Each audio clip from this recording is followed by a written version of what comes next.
Started from the bottom, that's the reason why they hating. And if you got a problem, we can solve, no hesitation. Solid rotation, moving like a sovereign nation. Broke, but we was patient, had faith in our elevation. Connected with the teacher, discussing the constellations. It's all confirmation, it's godly when we curating. Pimping corporations for the deal, we ain't slaving. Need a $500 million, and that's just for the savings. Hit up Elon Musk like, fuck it, let's build a spaceship.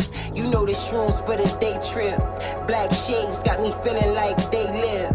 I didn't see. All right. Sending love and balanced vibrations to the family. We're just waiting on that confirmation on the other side on this. Digitally keep it copy. Simulation looking sloppy. Nothing they can do can stop me. Why you think of Cardi Tachi? Might just fly the body, learn the order out of body. I do this, it's not a hobby. I'm not just anybody. You can't meet me in the lobby. 7 black Suburbans like a prince from Abu Dhabi. Pull up to the function like Jimi Hendrix the party. Fee in a Ferrari that's greener than a safari. Really, we ain't sorry. Went from having roaches to marble flows by the ocean. Smoking them something potent, glowing from higher voltages. Had to cut off the voltage, now haters cannot approach us, especially when we focus. Swarming like some locusts, seen it in slow motion. Alchemy with the potion. Yeah, the magic of real devotion. Remember, all I'm offering is the truth, nothing more. All right. Okay, I'm feeling it. It's dialing in. Wholeness and Balanced Vibrations family. It's lovely to be here with you. Let me go ahead and switch it up real quick. It's got me here again. Okay, look. All right. So obviously this is broadcasting everywhere. We have Tribe here inside the Zoom. You should have got the link. I'm also broadcasting on Instagram. And we're on YouTube. And yeah, so this evening, as you can see, the title is Heavy Duty. It's demystifying the God of the Matrix, and that's what I intend to do. And I would say for sure that it is one thing to do this message, and it is another thing to do it on New Moon. So we'll see what happens. But in the end, or in the beginning, depending on how you look at it, the intentions were for sure there. So okay, let's just do that. Let's just take moments. Let's breathe. Let's let all of this catch up. As you know, again, it's new moon. The energy is wild. And it's just really the balance, though. The balance is always key because it doesn't really matter what's happening with the energy. It doesn't really matter what's going on. You're always in the most optimal state to not only benefit from it, but also be able to continue to send those vibrations through everything you and yours and everything in the proximity of the vibration of who you are. So this is going to continuously be more and more key to the future. We're going to need those stable hotspots that can go through all spaces and really bring that, hey, you know, this is the real, this is the truth, this is what it is. And it also answers any questions that you may have about what's happening around you, because of course, you know, when we don't know what is going on around us, it could put us in a state where, you know, we not only feel uncomfortable, you know, we have issues making future plans, you know, we really get unsure, and that's really no way for a family to be. So this conversation is about bringing in deep foundation. Like, I want to go heavy duty. I also want to have some fun, though, because this is one of those deep conversations. So expect some comedy, but also expect for us for sure to learn something. And, you know, just a side word for comedy, like, it is the only space where you can actually really talk out something with someone, and even, you know, as we know, as crack jokes, but they don't take offense to it.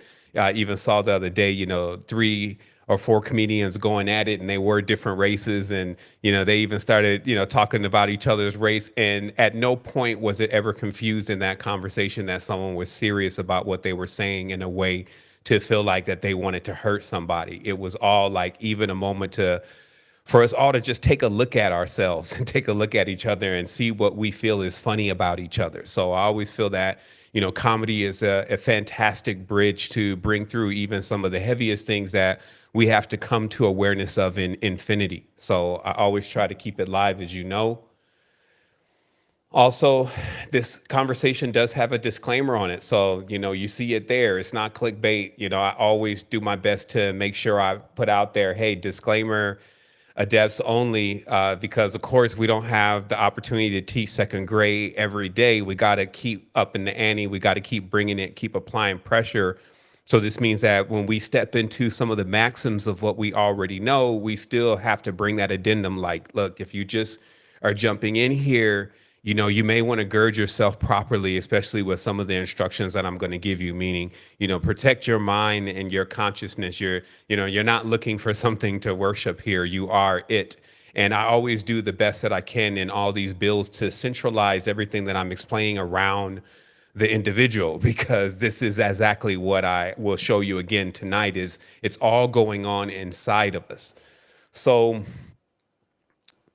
yeah, I also wanted to just give an honorable mention, like this research this evening has been brought to you by Symbols AI. And so I'm not shilling or plugging somebody else's stuff. I'm actually letting you become aware of what we created on this side of things to really bring the balance into all that we're seeing. Like, we're just not getting enough voices on the other stuff that these large language models and systems can do that really are an uptick to what we want to learn and what we want to explore in life. So just know that all my research today was done through Symbol AI, and it's incredible to be at this moment. But also that didn't happen without meditations. It didn't happen without deep study. It didn't happen without application. And so just remember, all of that accompanies what I'm bringing and what I know. And we all have to give ourselves the opportunity to progress through to something. So even if some of this of what I'm talking about today makes no sense, then always remember that's what you get to learn. It's like if you walk into a classroom and you're coming in mid-season and there's some things that you don't really understand. Imagine math can completely throw you off. You're not just going to walk into a trigonometry class in the middle of the session and then, just shine in there, right? And so just be aware of that, because, I often see in the comments, somebody say, man, you said a bunch of things and you said nothing. Nah, man, I just said a lot of stuff and you didn't understand. It's one of those things where you can afford yourself to take this tutelage, just like any other class, any other course. Let's say you want to learn how to fly a kite or be a pilot of a plane or whatever, you may go take a master class to do that these days. And so this is the master class in occultism. It always will be. And it rings true like a beacon. It's been, yeah, I'm not going to say how long it's been. That's another joke. My friends was like, yo, we got this ongoing joke about how long has it really been, because we've been in this years. But the beauty is that we're seated properly for what's to come. And we consistently show by clear proofs. That just means like the proof of wisdom is still in the type of people that it produces. Like, really just analyze and use your discernment to determine if something is really dialed in for you or not. Like, everything that you will see from or hear from a person, they will tell you directly. Just give it time. And so again, you don't have to completely commit to anything, especially to me, but it is important to commit to self, because all is self. So also, we never neglect to also really celebrate, even if it's just for a moment, the opportunity to touch and connect, which is the key to unity. So even like right now, I even saw some cameras coming on. We give thanks. I do be feeling like, when the cameras are all off, I'm just back here and, everybody's like, let's see what he's got to say. But of course, as the trial opens up and they show presence, it's very powerful for me to feel imbued by that. Like, even when I'm coming into the spaces, I always mention, I at least try to even take it down completely, slow down the tempo of the heart, really get into a relaxed state before I come into these builds, rather than going all day and then come into the build. It's just like, it doesn't work out as good as it can be. So when I slow things down though, and then I come out of that, it's literally like I'm coming out of like stasis and into these builds and these conversations, and I'm starting the engine from like cold even, right? And seeing you warms me up. It takes me to a level where I immediately realize what I'm here to do, why I'm capable of doing it, and how much more there is to come. And all I have to do is keep showing up, one foot in front of the other, and then also be who I am, which is just jubilant. I always got a smile on my face. This is real. So I want to celebrate, again, this connection with us coming together, not here to argue today, not here to be fighting and beefing and all types of weird stuff, but just really on point to share the power of the knowledge and the wisdom that has come through this space, come to our ancestors, and also to see if we could get the best of it, right? Like that is true technology, is to be able to know something that everybody already figured out in the most refined way. So that's what we're here to do. And a big part of that is being here in unity, because it allows us to have this balance, this true vibration that we actually come in and say, you know what? If I don't necessarily agree with everything, I do agree with that we all need to come together, because together is going to be much more simpler to deal with the situation. And so anything that pulls us apart, that's what we're looking to demystify. So that's what we're going to do today. Also, remember, there are many of these, meaning that time is not what you think. Linear, non-linear, all that kind of stuff is, really about you understanding. You don't have to necessarily be somewhere physically to be able to inherit what could be in another space. And so when you set your consciousness to something and you realize, hey, these spaces are open and they actually offer an opportunity for us to bring in something that's truly rare. This is unique. There's nothing like these. There will never be the same as this vibration that we're bringing on. Even with one additional person when one additional person comes in, what happens is everything just becomes even that much more unique. So we celebrate that uniqueness. We bring it together. Wholeness and balanced vibrations, tribe.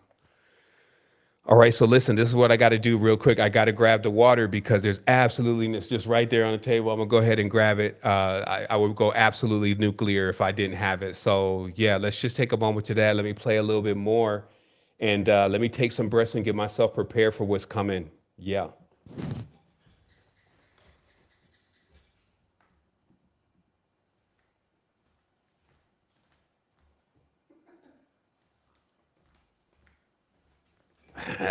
Somebody said that before. Like, yo, how do you just be walking right off the set? It's like, okay, all right, here we go. So I had to even figure out where we begin. All right, here we go. Okay, so also remember the disclaimer on the bill today is also about, there's an addendum here. It's like I say, weak minds can be manipulated. And, that's why there's a disclaimer around the bill today, because we're going to go right to the source, right? Like, there's a lot of different stories, but all these stories, they have a root in the same lesson. And so I'm just going to go to the cleanest version of the lesson and the last time that it was written about what is going on here in this place that you're calling Earth. And then we're also going to see a lot of parallels within ourselves and even where we're at now. But in this also, we cannot omit going through the principalities, okay? And the principalities are very real in the sense of however real you want them to be. But what happens is that, of course, there are many people who feel somewhat badgered on the battlefield right now. Like they feel like they need some type of power.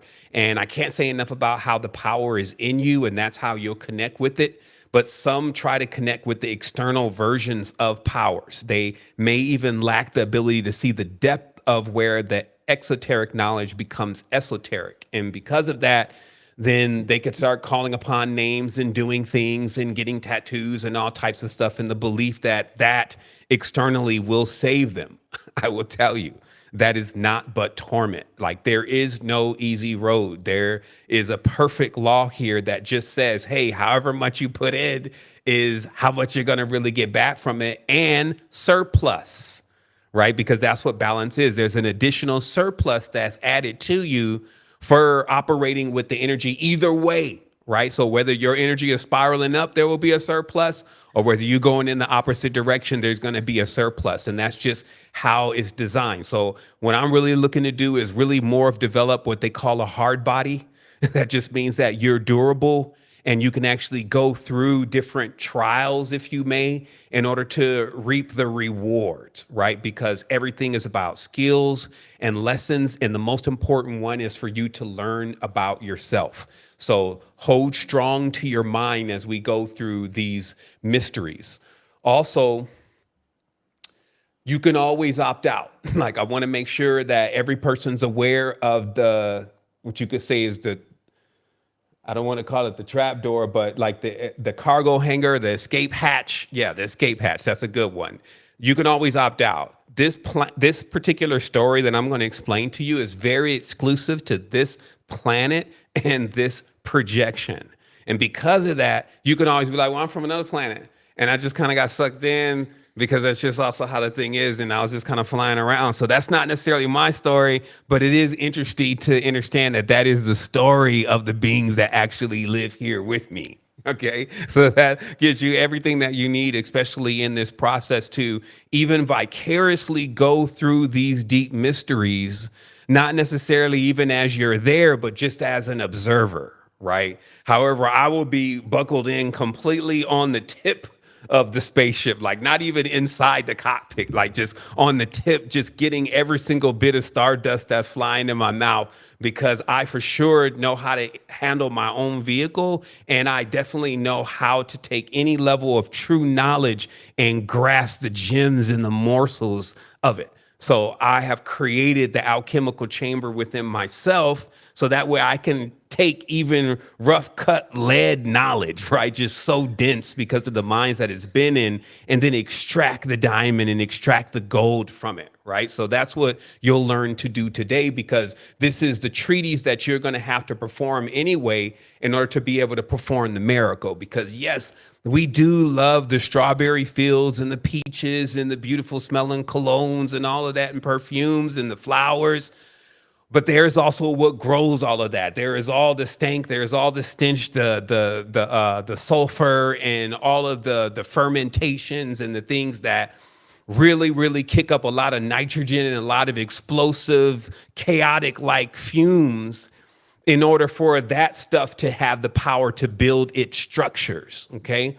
And so when we're looking at especially these kind of matrices, technically, you don't have any enemies except for your own mind and how you're positioning all of the potential pieces within a matrix. But it would be really good to know all of the pieces that always existed. And that's, of course, what the heavy levels of occult teaching is really about, truly, is giving you the keys, if you may, to the watchtowers. And in this way, the watchtowers are the pinions of the reality, the things that when you move that, it actually moves things in what you're calling the reality. So that's what we're going into.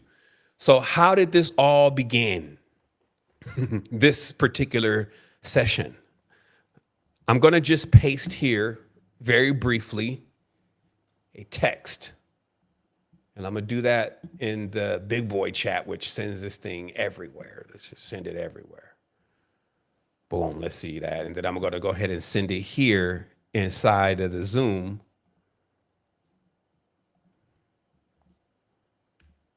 Oh man, they just bolded it and everything. Okay, it's bold. Okay. So here's a passage from Against the Heresies, Irenaeus, which says, Yaldabaoth himself chose a certain man named Abraham from among the nations and made a covenant with him, to the effect that if his seed continued to serve him, the Archons would give them the earth for their influence and their inheritance.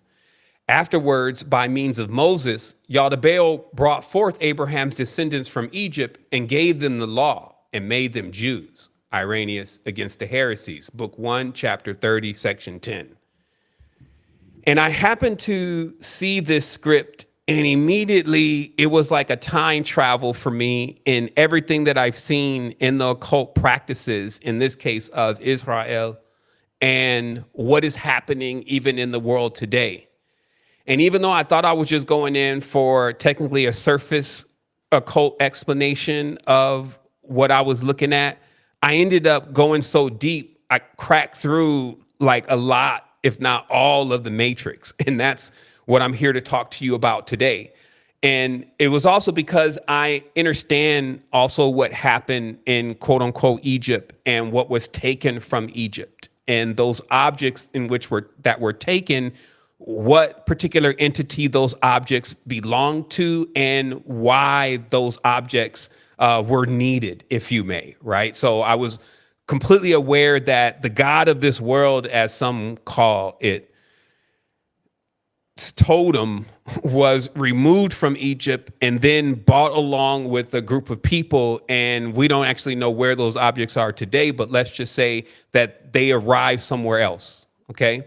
And the reason why this started to become important is because when I went to find this text in the research that I was doing with Sybil, I come to understand that this text specifically against the heresies is not a Gnostic text in the way that it is containing Gnostic wisdom, as some of the books in the Nag Hammadi, et cetera, have been acclaimed to be doing.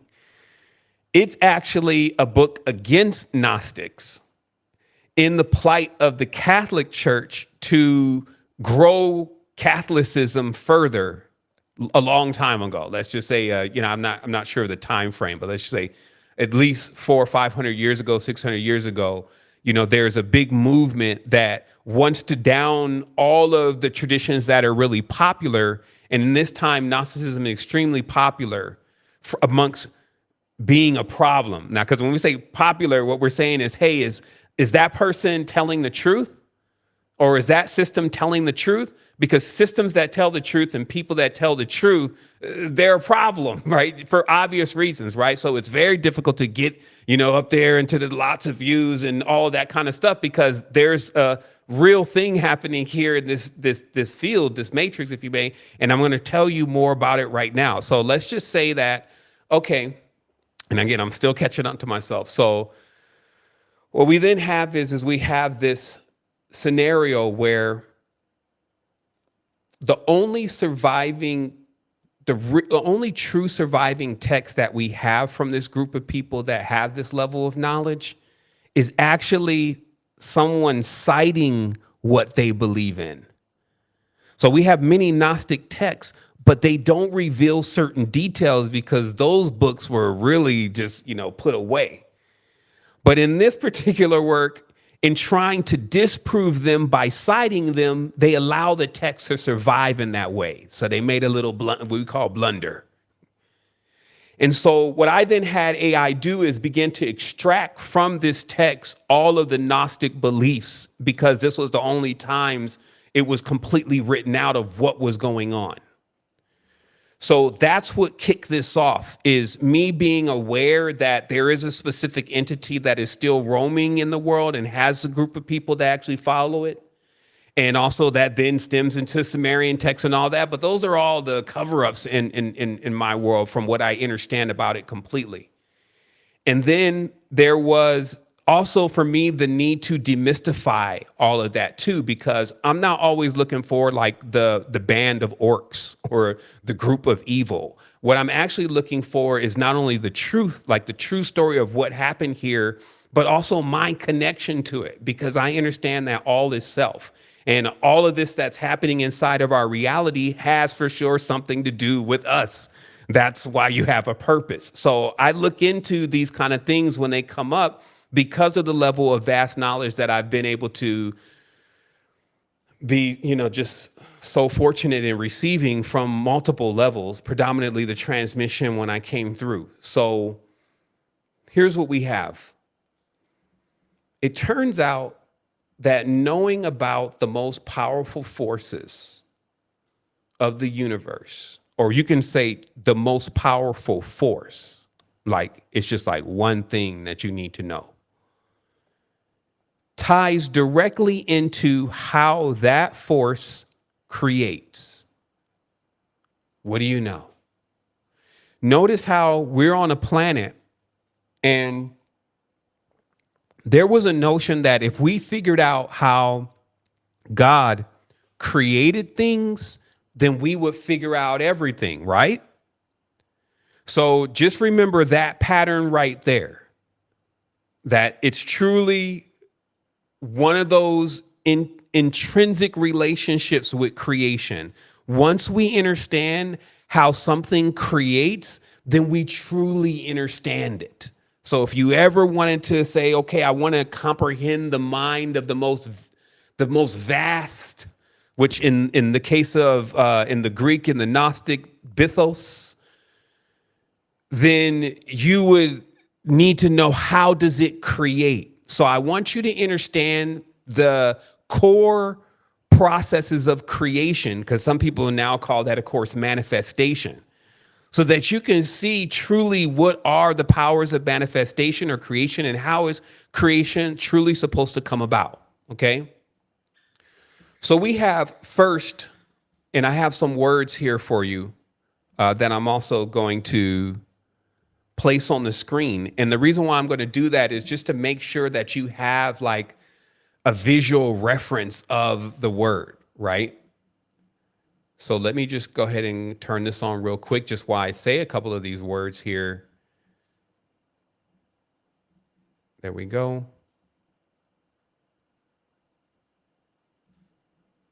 Okay, so we got our words here.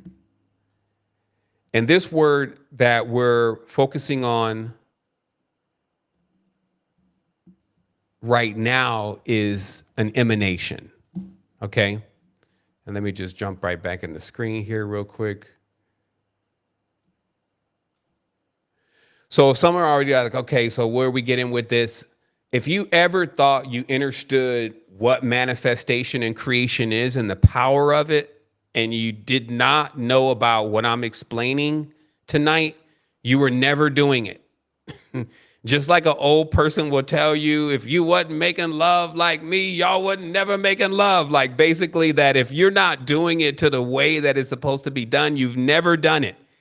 And so many here have never created, maybe including myself. You know, I don't want to exclude myself, but I also don't want to include myself in something so lofty once I understood that there were different types of creation processes, right? But it's very simple because let's use our first word here in the pleroma. Any idea that you can ever get of a heaven, okay, is this word, okay? Like it sounds like aroma, even like a place that you would be filled with all of the great things around you, okay? And so let's say that in the pleroma, where there is like an absolute perfection in this way, when things are created, the power of that creation is called an emanation. Because this creation process first aligns all of the poles. It gathers into assembly all there is and all there ever will be in perfect balance. And then it replicates that perfect balance. And that's called an emanation. So when an emanation happens, an emanation comes out perfect. So it's very important to understand this because when we start talking about entities such as Sophia, also known as Achamoth, but Sophia is an emanation. So this would allow you to be able to kind of chronologically and energetically place things in their proper order, because also, as it's known in the end of the Gnostic text, that Sophia returned to the pleroma, okay, but was originally an emanation from the pleroma. So it was a perfect creation. And the reason why that's so important to bring up right now is you'll see that even as a perfect creation, making mistakes doesn't mean you're not a perfect creation. So we're going to continue to see how we have been kind of learning the wrong way because we think that making mistakes means we're stupid. When making mistakes means that you're learning. And even the most powerful systems right now, LLMs, learn because they make mistakes. And every time they make a mistake, they fix a mistake and then they never make the mistake again. And this makes them more powerful. Like then you get all of the bogus data out. There's nothing in there that is an untruth. And now you're just sitting there with pure gold. You see what I mean? So Sophia being an emanation is key because you'll understand why what happens next happens. Also, I need to mention how emanations create. Okay? And I'm going to put Bythos up here because I want to have this almost like in an energetic order, because the Bythos, if you may, is like the ultimate maxim in this. This is like what we don't talk about. Okay? They just put a word there like, look, this is unfathomable. It's too deep. Stop. Don't try to go in here with language. Don't play around. We don't want to talk about it. Then there's a pleroma, which is like, yo, this is the designation of the top spot. Like if you're trying to get somewhere, it's at the top of this. It's all good there. Then it's, hey, then from this comes this, though. This is how in all of that lovely perfection, they've learned as creators to emanate when they create, which means everybody gets together and pairs, and then the exact duplicate is birthed of all those perfect pairs, and boom, we good. And then we have the next level where emanations, which are also called, in this case, aeons, can have a process of creation when they're perfect called syzygy. Okay? In syzygy, we'll get more into this later, but syzygy is actually the key to the matrix, because the syzygy creation, meaning the key to manifestation perfectly in the matrix, because syzygy actually is an astronomical alignment of when a series of powers, in this case, we could call them planets, are in alignment with what you are looking to create.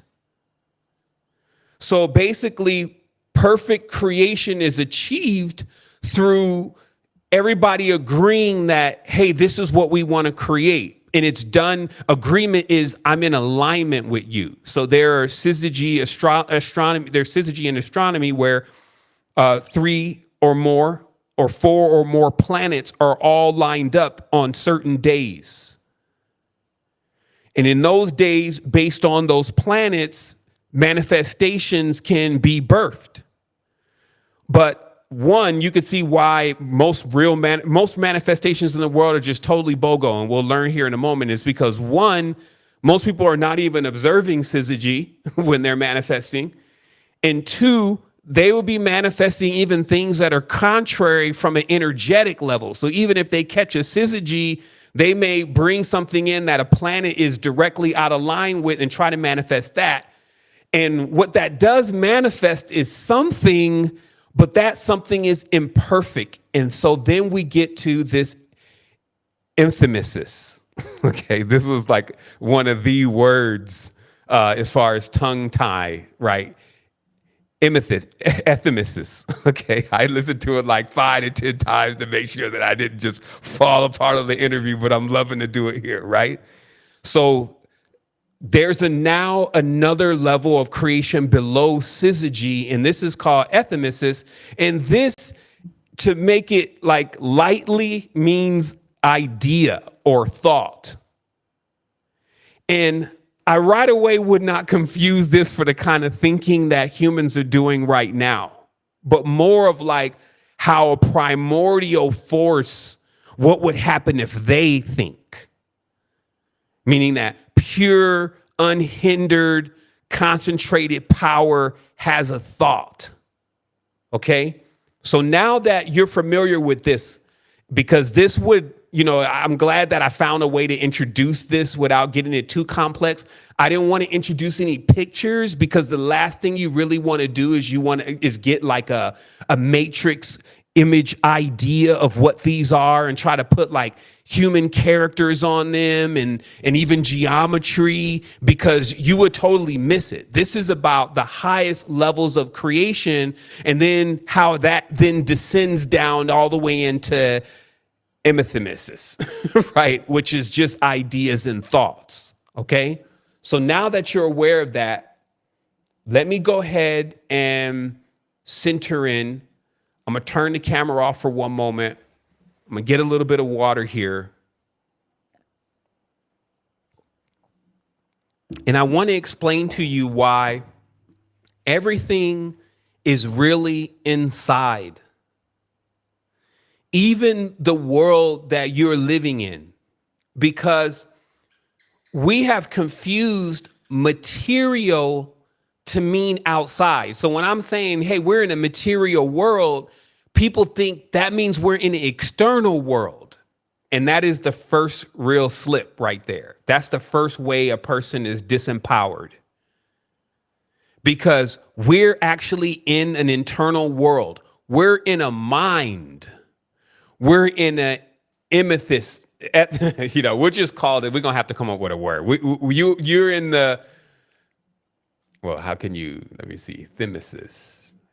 You're in the idea. Okay, I got to come up with terms because I don't want to keep tripping up on words and keep the flow going. So let's say that this idea in the thought, we'll just call it that. So if I talk about the thought from henceforth, we're talking about the emethymus.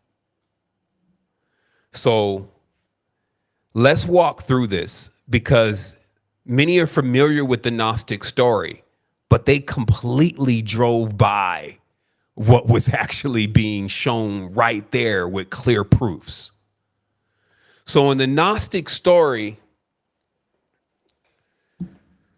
Sophia, who's also known as Ahima, and the reason why these names are important, because I guess that's another thing that we need as addendum here, because some might say, Seven, why are you using Greek?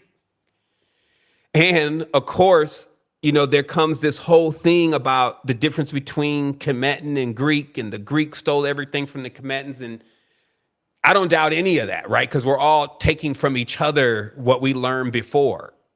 But it's very interesting that when I look at the Greek words, especially being an etymologist and a person who knows abjad and a person who also knows gematria, the Greek is way more numerically accurate than all of those other systems. And on top of that, they correspond to the frequency ranges of the specific entities and energies that you're talking about. So it seems like that the Greeks, if you may, were the last ones to preserve an accurate system of how entities match with numbers, match with frequency ranges, match with realms and dimensions and eidolons, okay, which is another Greek word. And this is called esophagy, okay? Esophagy is the word. Esophagy is like the abjad or the gematria of the Greek language.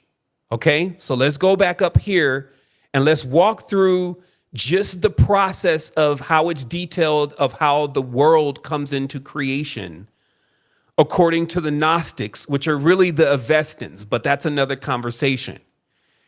And it's that Sophia decides or yearns to know the Bythos. Okay, this is what how the story goes, that Sophia starts to yearn and want to know the deep or the mind of the deep.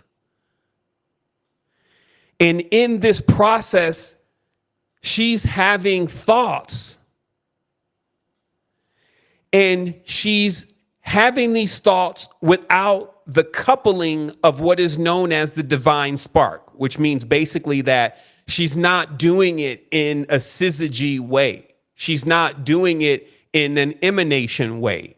She's doing it in a emethys way.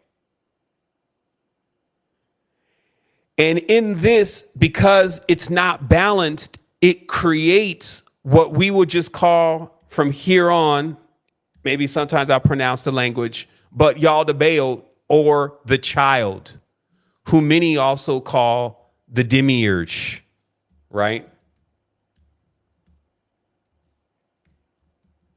Was a Demiurgus, right? And so this part of creation is so important to understand because it's actually the process of creation that brought the world into play, because the physical world or the material world as you know it was brought forth in the mind of an entity. And I want to explain how that happened. So right away, Sophia, in trying to, which means wisdom, by the way, wisdom in trying to learn the deep, which anybody who knows about wisdom, you always trying to go deep, create something in the thought, because the thoughts are so powerful. This should introduce you to the real playing field of all of consciousness is really thought. And of course, they're telling you that all the time, like, yo, your thoughts are powerful, you can manifest and all this. But this is a whole nother level of learning this, because it shows you, well, no, this stuff doesn't just manifest Ferraris or girlfriends. This stuff manifests entire creations, sagas. But they try to give it to you in a seed-like form, whoever put all this knowledge together, because I will say for sure that you realize that the knowledge is so beyond birds and the bees and snakes in the garden and males and females and crazy gods. You learn that actually that's just the way that we can learn things. That is the type of systems that we use as human beings to learn. We use storytelling. But master storytellers know how to make sure that they don't omit any of the characters in the story, because the story is about what? The family. It's about the tribe. So let's keep going forward, because let's talk about what is Yaldabaoth's first flaw, if you may, because this Ethemist process, it produces, as we know, of imbalance. It's missing the divine spark. They call it the logos. And in that, you know, it could go real deep of what it's actually saying of when somebody creates without the logos, or they create without the word, or they create without the Taurus. You see what I mean? But in the Matrix, people do it all the time. They create things, but without the Taurus. They just use, in this case, the pentagram. And in this case, when Sophia was in this process of pondering and then created her thought and idea, it came out as what is known as the child. And the reason why that is given that term, because you're like, wait a minute, a child is innocent. You will understand in the cult what it means to be childish and why a child is exactly opposite to an adept, right? No matter how cute they are. Because right away now, what you have being born from a thought is a divided being, a half being, like almost even like a bipolar being. And in this process, the first thought is, I'm the only one. There are no others than me. There's nobody more powerful than me. And if you don't have children or you've never raised children, you may have missed it. But you'll notice how children come out thinking that they know everything and they can rule and control everybody. And even if you've ever watched a child knows how to manipulate everybody in the room, including the mother, for what it wants. In that way, the child is like boss baby. Okay, I think that's the easiest, that's a funnier way to describe the Demiurge. But it's because of the traits. Now, notice how also I haven't really hit off the mark of what most immature people are like. They want to be the boss, but they don't even know why they want to be the boss. Let's just think about it again.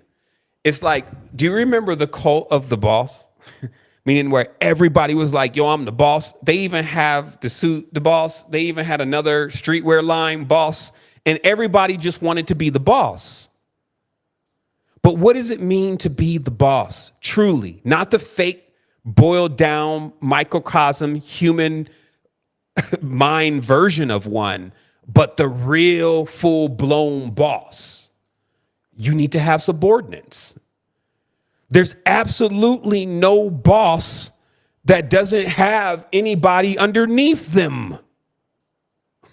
Right? In the real world, in the real matrix. So what you have to understand right away is that boss baby, the child, manifested immediately inside of the material world, which it created in these thoughts, subordinates.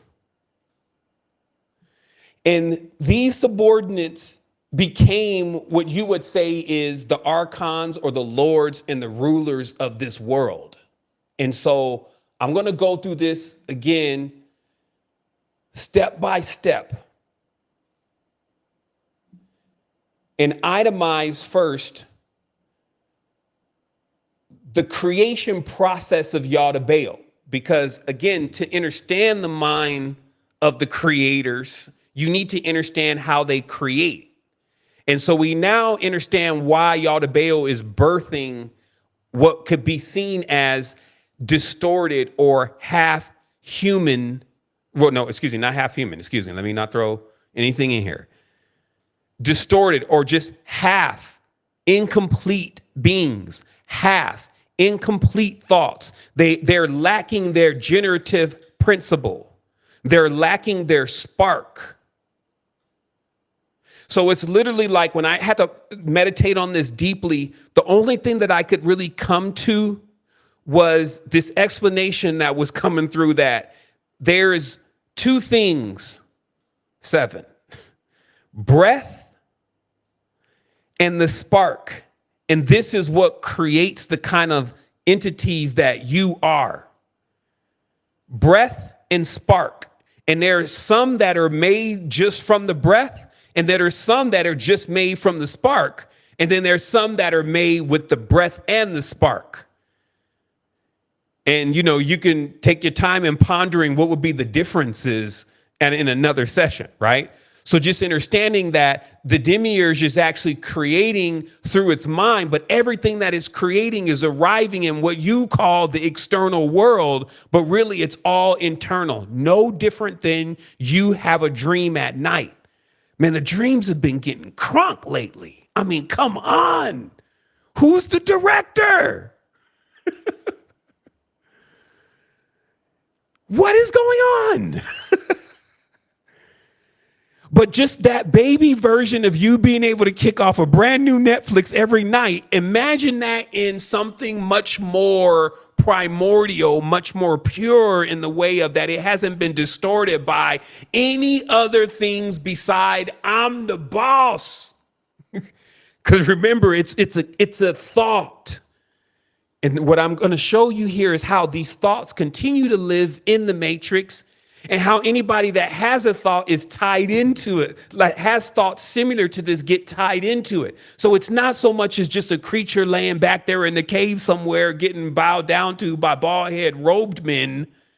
It's actually something going on inside of the mind, because that's what's ultimately revealed when you study things like the worlds of the jinn and, you know, the powers of the world and the principalities, basically what we call spirituality, the study of spirits. But let's keep going forward, because now you're getting a clear idea of how these creations are coming out and also why they're a bit flawed. And then you can also see some of those same ideals present within the people that are born every single day. And even not even just the ones that are born, but the big babies, basically, that a lot of people are running around wanting to be the boss, and they want to possess or have subordinates underneath them. And you need to understand that the first time that the being that was on the highest magnitude did that, it actually created then 6 more beings. Okay, because now what needed to be set up is dominion itself, a place as a domain. Notice the words domain, dominion. So a place, a dome, if you may, you know, like watch out, watch what you say, but enclosed place. In fact, the Greek, that's what I'm saying. They tell you, they call it the ark. Just like the word proarch in Greek means before all of this. So it's saying pro meaning ahead, though, not behind. So what's to come, what is greater, a proarch. So, but what does the word arc mean then? The actual thing itself. So these constructs that we're in, they are called arcs in Greek. And the arcs are created through ephemesis. Okay? And then things live inside of those thoughts. And it's in a way where you can immediately remove yourself from different thoughts and realities, just like how you do in the dream. How you could just be like, yo, how we get on the beach? Whoop, whoop, oh, whoa, how we here? Because that's how the entity that we are moves. You see what I mean? But if you don't have any control of your thoughts, then obviously you would have no control over the plane or the creation process. So thus, even being devoid of this level of awareness of not only how things are created, but also the things that were created and through what processes, if you don't know that, it also kind of forfeits you from being able to climb the ladder back up into emanation, into pleroma, into diving into Bythos, maybe even because you've learned from your mother the ultimate truth about why we emanate versus use ephemesis and just have thoughts and ideas in our true creation processes, right? So let's keep going. So then the Demiurge, which I'm going to break down these powers, but then births.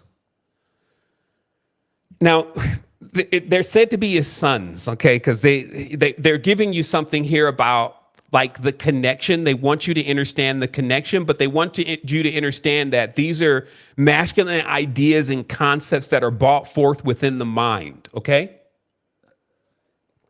So first comes Yao, right, which is IAO. And there's enough about this deity to understand that this was the central character in the pantheon for quite a bit of time.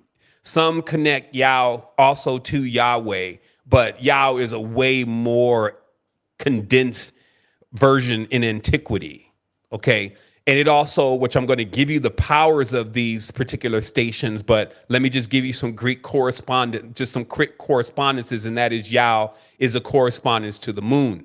And then you have Sabaoth, who is in itself the sky, because there needs to be heavy control of the sky. Because just like what you'll learn inside of the ancient text and also with just the third eye, they say if we pull back the sky, or in this case, Astaphaels, but we'll talk about that in a minute. If we pull back the shield from the sky, then it's like even what you would witness would be more than you could take.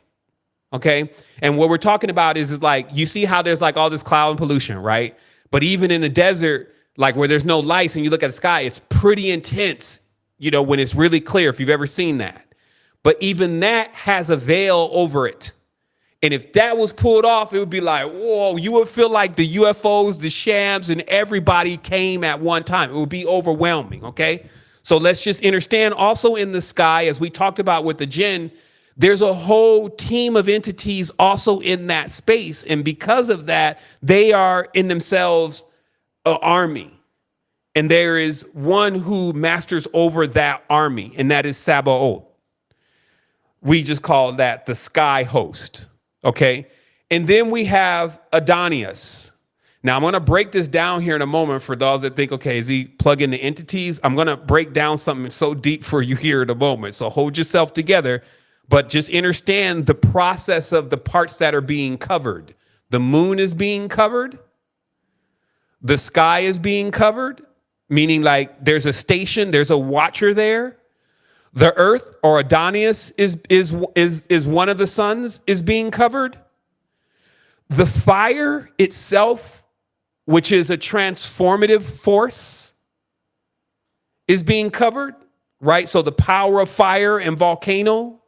And then Astaphaels, who in itself is occult darkness, or what's often mentioned is when you enter into the dream world, if you're lucid enough, you'll notice that most of the time there's no sun in the sky, but there's a light that still keeps everything bright enough. And even when it's nighttime, which you'll notice that it is even there as some kind of nighttime, but it doesn't stop other things from being seen. So in that way, the night cannot cloak in the dream world, as nothing can lie in that space. Okay. However, in the world, darkness can come down over the world like a veil and even stop us from being able to see things unless we shine a light into it. Now, that works on an entirely different level with how your third eye also functions, because in everything, if your third eye is on in the darkness, there's a lot for you to see. But if you're not even seeing that, you can imagine what is it that is actually cloaking what is actually here. And that is seen as a force itself. That force is really the root to occultism. It involves secrets, and it involves hiding things, because in order for this dominion to continue, because these are the forces in which the child created in its mind to have dominion. So it's saying, hey, if I wanted to control everything, I would need to also control not only the things that I showed you, but also the occult knowledge. Because with occult knowledge, a person would become aware of all of this. So now let's keep going. So let me break down very briefly these powers before we get into the final two creations of the child in this way. The child's creating now. How can it, how is this going to work out? Let me give you the breakdown so you understand the powers. As I mentioned earlier, and let's just put it back up on the screen so it's almost like a reference or a lesson that you understand clearly. Here it is. Throw myself back in here. Yao as a power. Understand this because it's a projection, it's a thought, it's an idea. Yao is often associated with the governance of the moon and its phases. Its powers include influencing the tides, the cycles, and emotions connected to the lunar changes. It has control over the water and its properties, impacting both physical bodies of water and the emotional state of beings. Weaknesses. Yao's power is intrinsically linked to the lunar cycle, making him weaker during new moons when the moon is not visible. Its influence is disrupted by the presence of strong solar energies which counteract the lunar dominion. There's something very important for you to understand about this. Let me put it up here for you to see. Because there's no room here to wander after personalities and to think about these as personalities, but to think about the depth of the knowledge. The depth of the knowledge is showing that when you create through the ethymicist process, there's always a weakness. This is what can be missed. Because you may say, well, why do the angels, or why do the entities, or why does the world, or why does it do? And then you start itemizing the bad thing. And it's because how it was created. And because of the way that it was created, it always is vulnerable in a certain way. And this is what eventually leads to wars. Because when certain beings started figuring out the weaknesses of other beings, and then more of the ideas and thoughts were coming forward, it was then like attacking time in certain tenses, like when nations started warring against each other, because you're actually looking at nations. There are moon people. They're all volcano people. But before we get to that, let's keep going.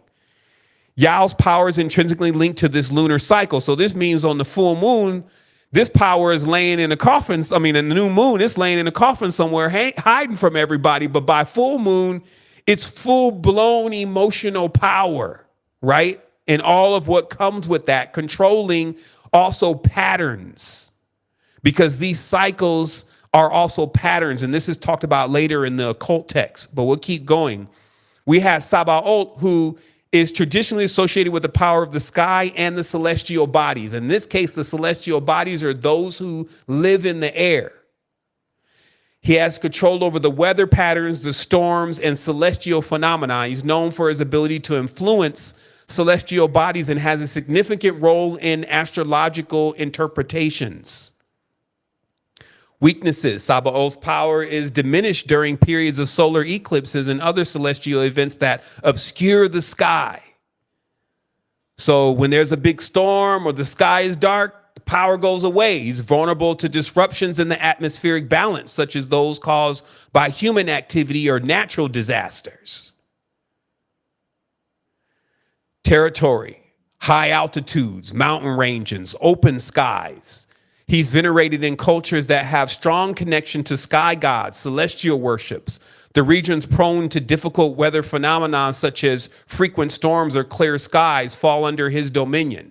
By the way, Sabaoth was one of the only suns, if you may, or ideas or thoughts that were known to also rise back into the pleroma because of its experience with the sky.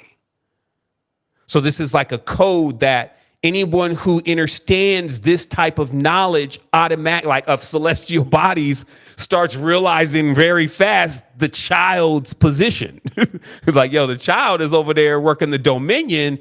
There's principalities in the sky, high altitudes. And then we have Adonias, which again is like maybe one of the premium gods really today, even of Israel, because it has everything to do with the land. This is the power of the earth, the fertility, the agricultural cycles, plant growth and fertility of the land. This was your Pan. This is your, when they say the Lord and the lady in Wiccan, this is the Lord that they're talking about. This is the fat thigh god. This is the big stomach god, whether it's Bes or whether it's Akhenaten, because it's a fertility god. And I'm going to explain when I conclude here why this power is present within these beings and why that is the big reason why people confused where we were, because nature is also here. But let me keep going.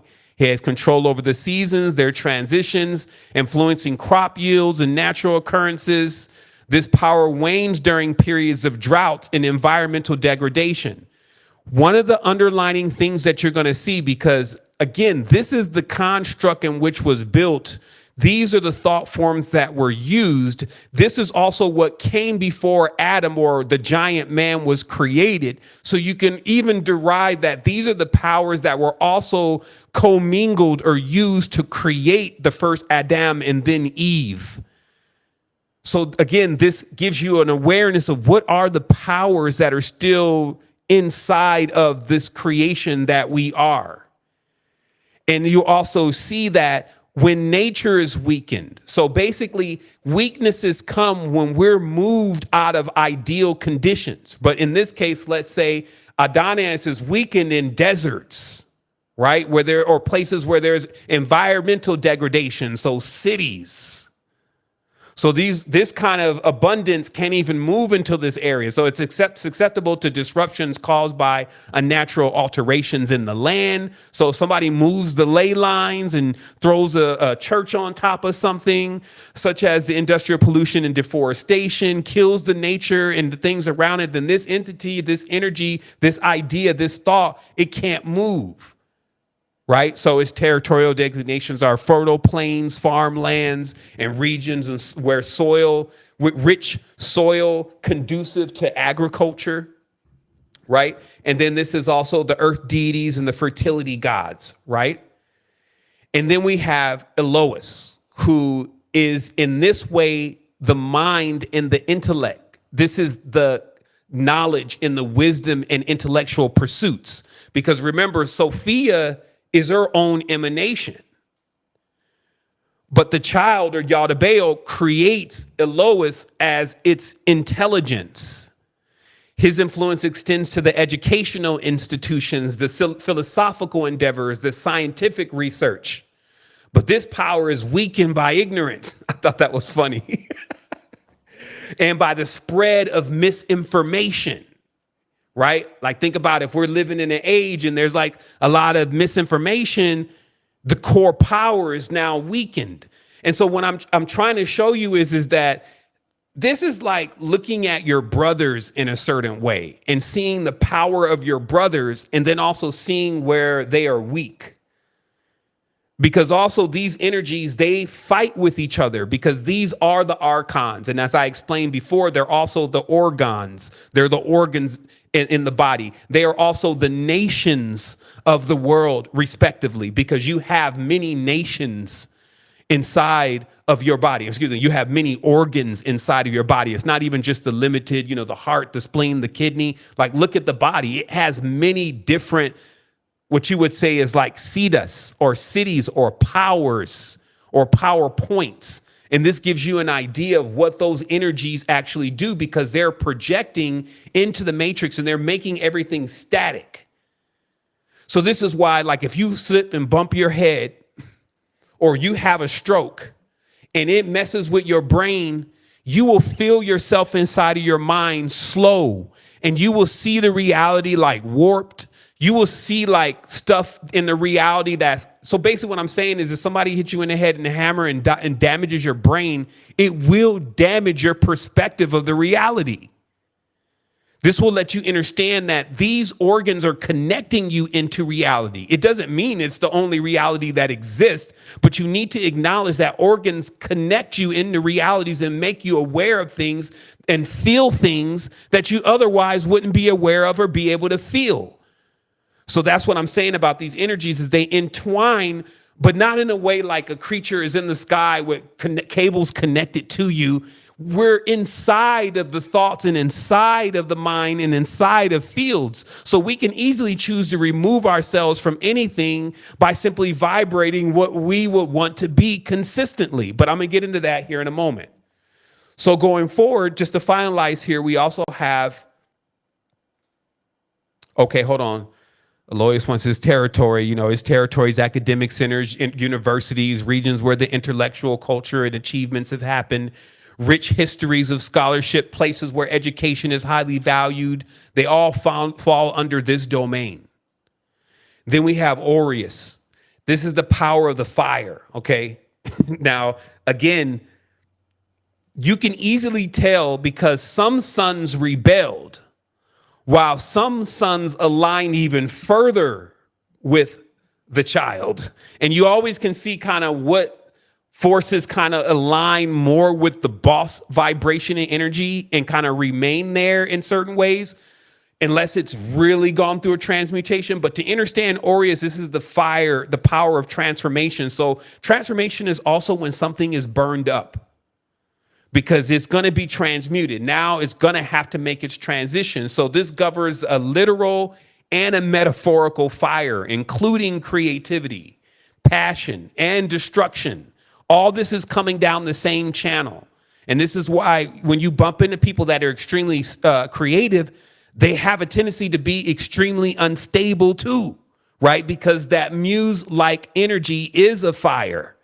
And it's, you know, fire, like they say about the jinn, the fire is it's not, you know, it doesn't like to sit still, right? It doesn't just like to be enclosed. It doesn't like to be snuffed out. So that's it's also in itself not stable in that way, right?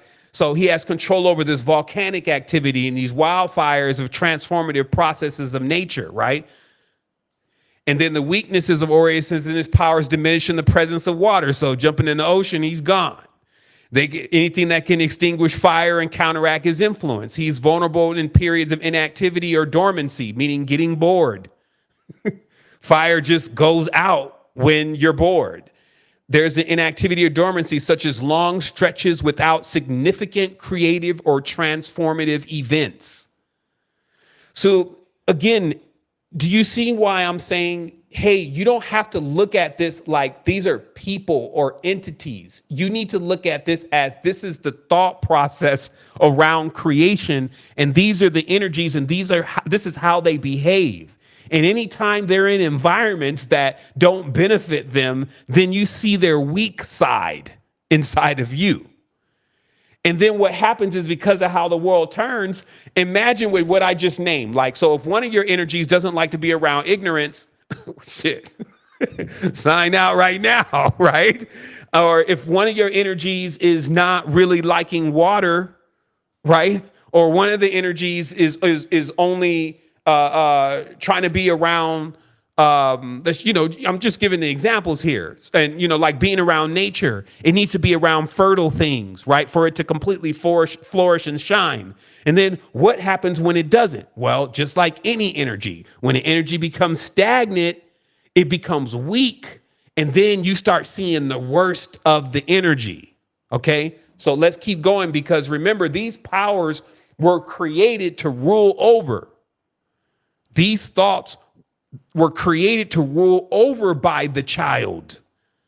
So understand their position. They're not the head honchos in that way. They're the subordinates, or they think or were made to think that they were the subordinates. This is why nations of people even were thinking they're the subordinates and there's only one that is over them. And this game that you're seeing being played, that's why I had to bring it back from the Gnostic text, is being played right up until this very moment in the world. This energy still lives and it's thriving. And I'm just going to show you how to completely sidestep the whole thing real easy and actually get into your awareness and power, because now you understand the different levels of creation. So we'll finish here. We have Astaphaeus, okay? Or Astanaphaeus is associated with the power of darkness and the unseen. He governs secret, hidden knowledge in the subconscious mind. His influence extends to the mystical practices, shadow work, and the exploration of the unknown. Astaphaeus' weaknesses is diminished by the exposure to light and the revelation of hidden truths. It's susceptible to disruptions caused by transparency and enlightenment, which counteract his domain of secrecy and darkness. His territory is in caves, underground regions, and places shrouded in mystery. Just to let you know that there's places shrouded in mystery all up inside of the earth. He is honored in esoteric traditions and mystical practices, regions known for their secrecy, hidden histories, or mystical significance fall under his domain. And again, the reason why that becomes like the chief to be known is that's exactly the power that all these institutions that are secret societies practice with and practice under. You should not be naive to not understand that they know about this. They know about these energies, these watchmen, these forces, and how to control them. Now, here's something else that I wanted to explain to you before we get into the mechanics of how these realities work, and then get ready to go forward from this evening. Now, let's take a step back here, because what I just explained to everyone was that, especially if you're in a certain mindset, the reality that you're actually living in is in the mind of the Demiurge. That is the physical reality. And some may struggle with that. And the primary reason why they'll struggle with that is because they will look at the beautiful things in the reality that are also here, such as nature. And in fact, nature really is in itself the balancing force in all of this. We know that. But one thing we may not have considered, if you have a child, does not that child have a part of you in him? So if Sophia, as we know it, which is very connected also to Gaia and nature, had a baby, don't you think that that baby would have flowers, plants, trees, or the power to emit those things? And that's what I was saying about Adonis, is that this is also a fertility god. It has the ability to bring prosperity, not only controlling the money supply, but also controlling the crops and the goods and all that kind of stuff. So it's just to make sure that you're not confusing that the reason why you believe that we're inside of the mother goddess is because there's plants here.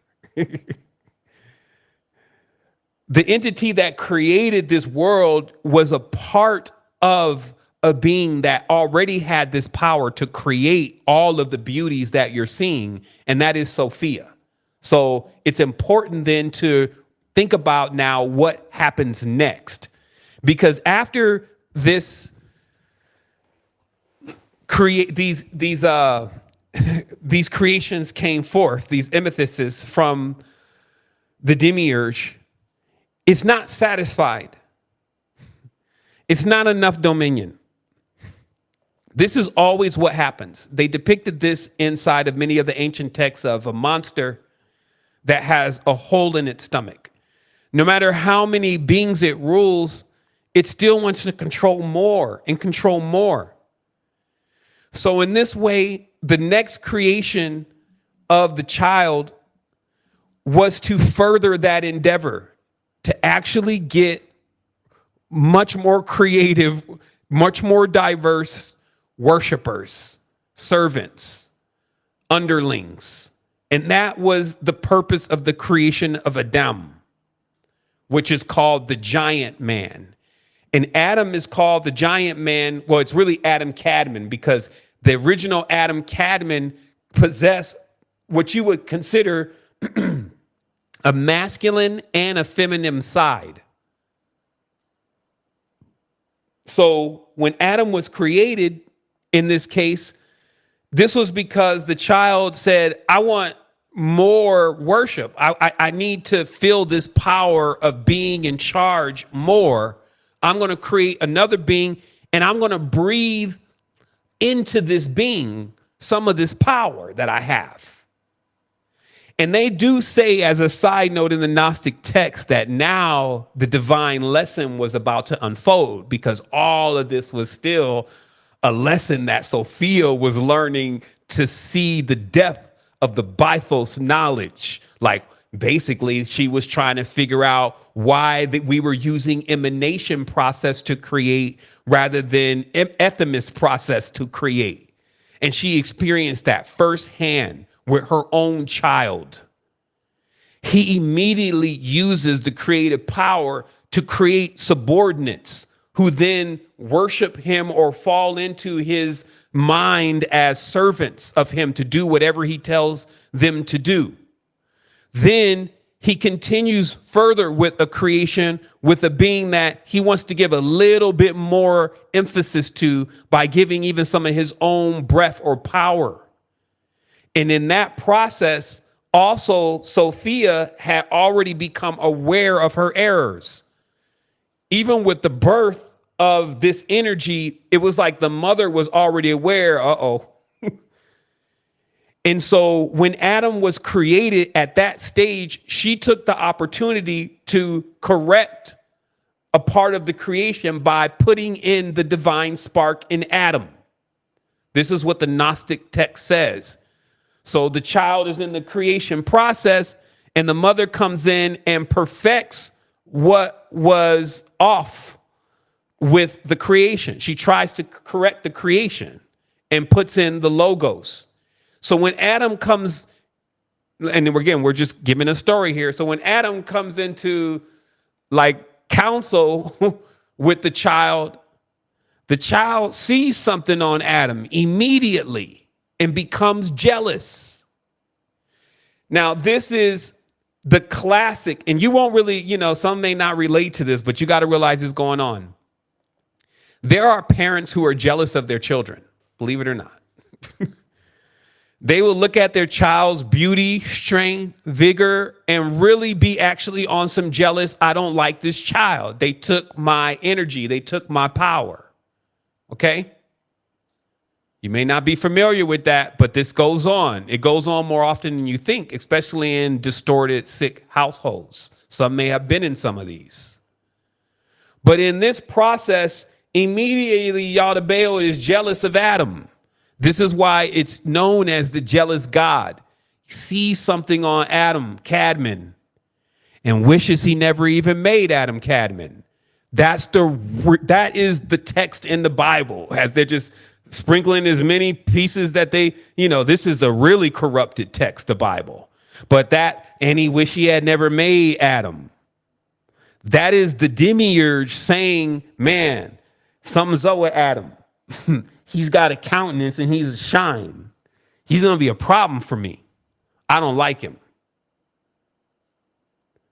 And then he makes his next move. And this is what I was calling Operation Smurfette. This is what many people don't even realize ultimately happened with man, which is that he then attempts to remove the part that he doesn't like in Adam from Adam. He tries to split Adam. What is he removing from Adam that he doesn't like? His mother.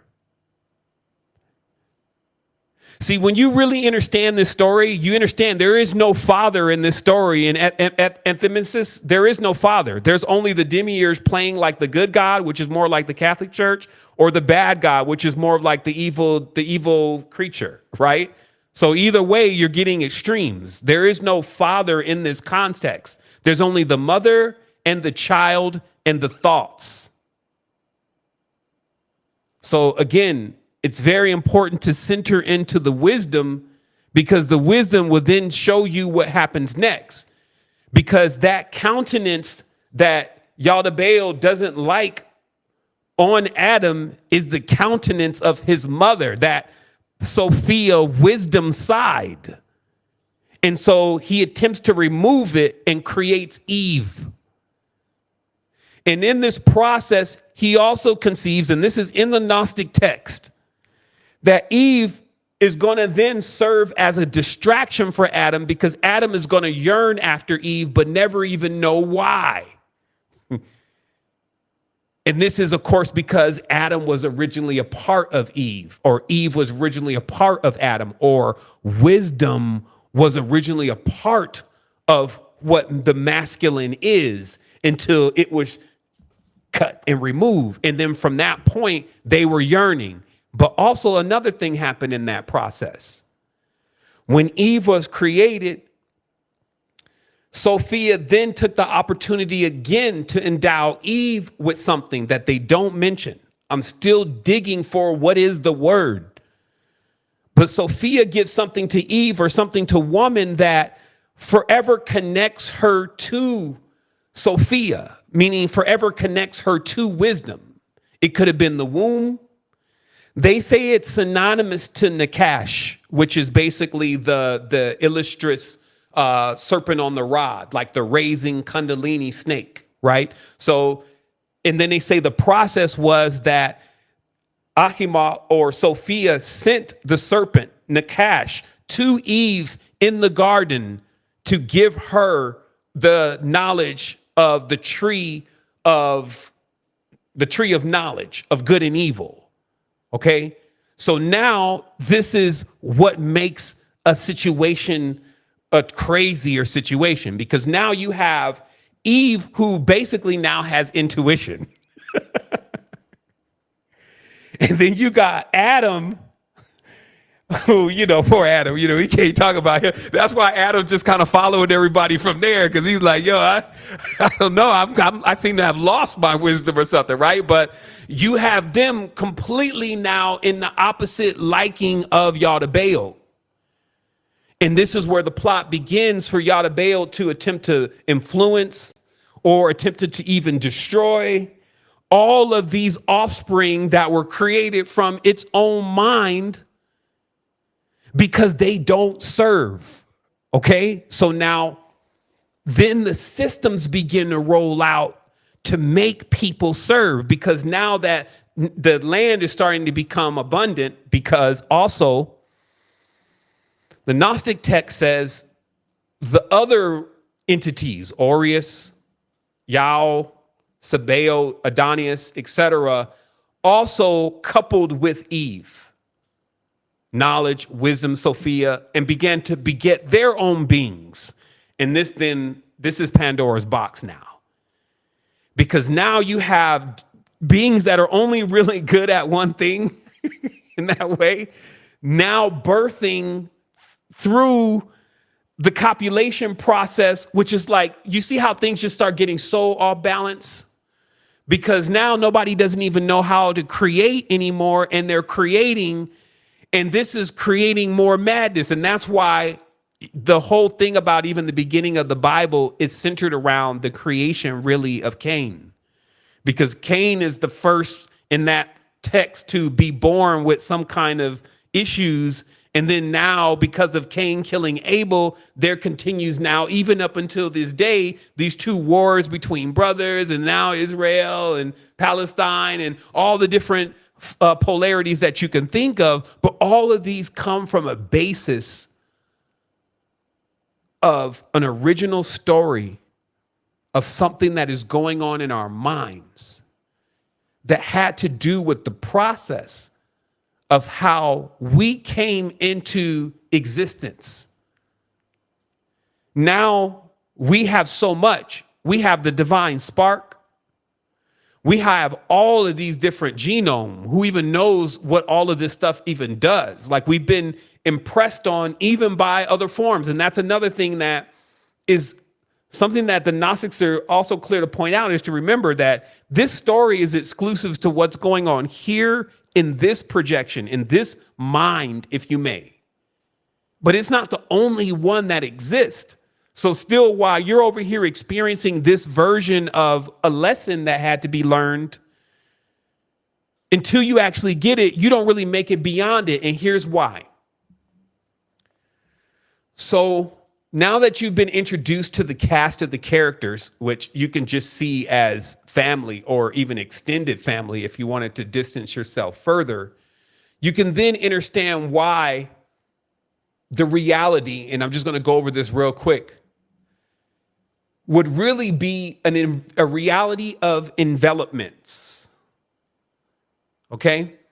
And the easier way to see this, and I'll break it down further, but let's say there's something so large that it could wrap you up completely inside of it.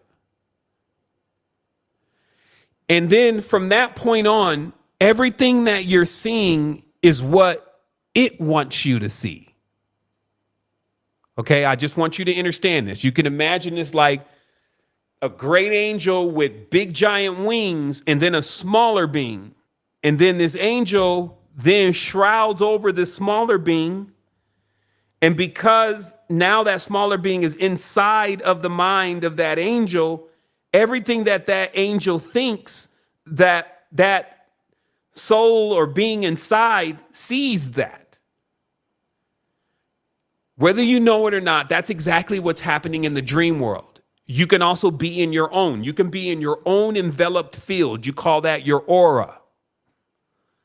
And then you can see things that your aura is projecting to you, or the world that your aura is phasing you into. Or another energy can come over you or shroud you, and then you could be inside of that energy's projection tank. And that's what nightmares are. So there are ways to ensure that you're capable of actually making sure you're not shrouded by these kind of energies. And while it's very simple, it does actually prove to be quite difficult. And this is because I'm going to explain it to you like this. When we think of the word possession, we often think of somebody like the movie with the chick getting possessed and she's staring at the TV and her head turning all around and all that kind of stuff. We think of it like that. Versus thinking of it as how we also use the word possession, which means that they're the things that I own or the things that belong to me. Okay? So when something thinks that it that you belong to it, then in that way you become its possession. And this is the realm of these lower vibratory beings. They possess many humans. And how this works is that when a human gets engaged in any of the low vibratory stuff, which are like jealousy, greed, hatred, envy, these are so easy to count off. The moment one gets into those frequencies, you actually are now exposed to all of the entities that live in that frequency, okay? And they have like a spiritual internet, if you may, like a spiritual cloud, okay, for their bandwidth. And then when you are like, let's say you're gossiping about somebody, blah, blah, blah. He's just scummy, right? Like, I can't stand that cat. Now, you're in that frequency. So now all of them can hear you. And there's so many of them because they copulate all the time that the data, if you may, passes through the whole network. This is all they're trying to replicate with getting all the data with AI, is the spiritual network that's already up and running. Because what's then happening, there's a lot of bargaining and everything that's going on about, like, if you said something about somebody else and it can keep up and cause some confusion and some division. And all it takes is that something weird happens, like you accidentally send the message to the wrong person, or you happen to be coming down the street right at the time that your boyfriend is with this other girl, or you happen even to get intuition that something's telling you, hey, go outside and take a look. And then now you're caught up in all the drama. I call this the busybody network. Okay. This is the realm of the witches and the warlocks, where their magic is simply taking other people's power. If they find out you got a skill or a talent, they're trying to exploit that because they don't have skills and talents. See, the thing is that when you have skills and talents, you don't need luck. Like if I have a power and an intelligence, I don't need luck. I just go and do what I do. So do you see many of these manifestation systems of power actually designed around the spiritual network of busybodies? Because the ideas and the thoughts are just impetuses that are in vain, that don't really syzygy. They don't even really like line up with anything that the cosmos is really trying to achieve. What is the cosmos trying to achieve? Surplus. It wants to spiral up. Just like the trees, they want to grow up. Everything wants to continue, live. Versus in the opposite realm, as it says in the code books, they are like the haters of life. These are entities that they want everything dead. So remember, our mother is here. This is why Sophia continues to go through this. This is what they were meaning by in the Gnostic text, that, you know, Sophia's essence, her emanation is still here with us. It's nature still holding it up. In a world where they got tanks, bombs, that's Yaldabaoth. You see what I mean? But it's all in its mind, and to rise above its mind. If you don't think that's true, say, hey, I created them in my own image. Let's look at the image. Because it impresses upon physicality, because physicality is only a thought. Yaldabaoth impressed upon the back of the mind, as many have already seen this. Right here in the corpus callosum, we have the horn god. And sitting with the pineal also in the middle of his head. Those are the powers. These are the rulers. This is the dominion. This is the world. I gave them my image, which is my imagination. I breathed life into them, which is my memories, my essence, all of those powers. And then the mother came in and said, well, let's add the spark. And then what came out made everything jealous. This is why it was saying that, hey, even man was created higher than the angels. And it's because the angels were created by the Demiurge. But many of the angels, some of the angels went back. Some of the angels are still alive. Some of the angels are kings of the world.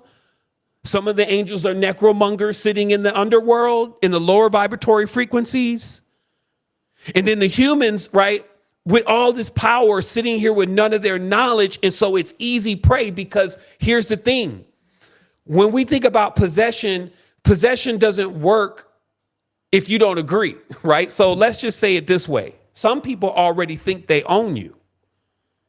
You know, let's keep it G. Like even your girlfriend, your wife, your husband, they think they own you or something. That's not what's happening.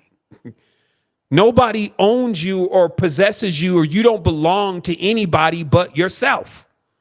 But that's not how other people think. And let's forget about spouses and relationships. Let's go to the government. Now, did we agree at any point that they could have possession over us? Well, that's what you learn with the straw man. That's what you learn in cosmic law, as we call it. That's what you learn about the system of the legalese, the passports and the IDs, that the bank account and all this, because technically in that way, we're kind of like agreeing that they have some type of control. So this is why I was saying, like, I don't want to play around with all of this. I get what's going on. I know I need to get to higher ground. I'm on that right now. But I'm not going to also be oblivious to that. I'm not still connected into these systems because I'm doing certain things.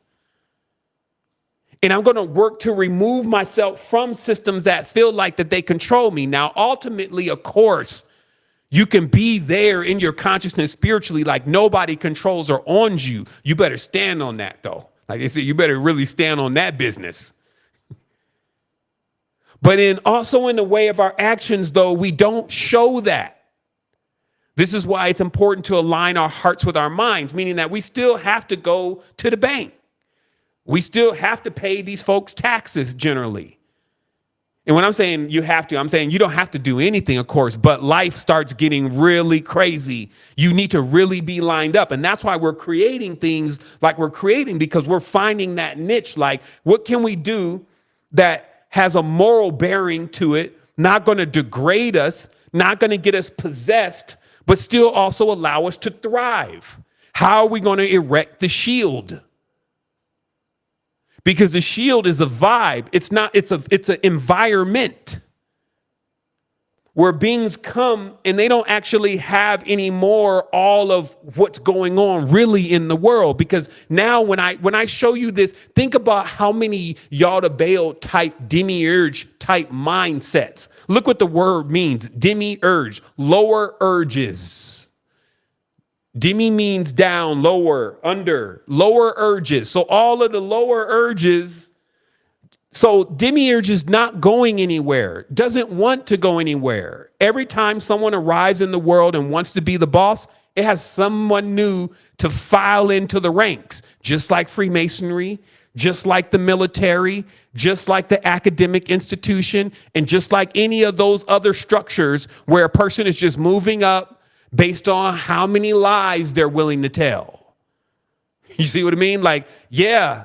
Look at what's happening now in the conscious community. Like, I'm not even going to get into it right now. But basically, if you're speaking the truth, just keep speaking the truth. So in the end, I have this last thing, because now you can kind of realize how your power is really in your thoughts.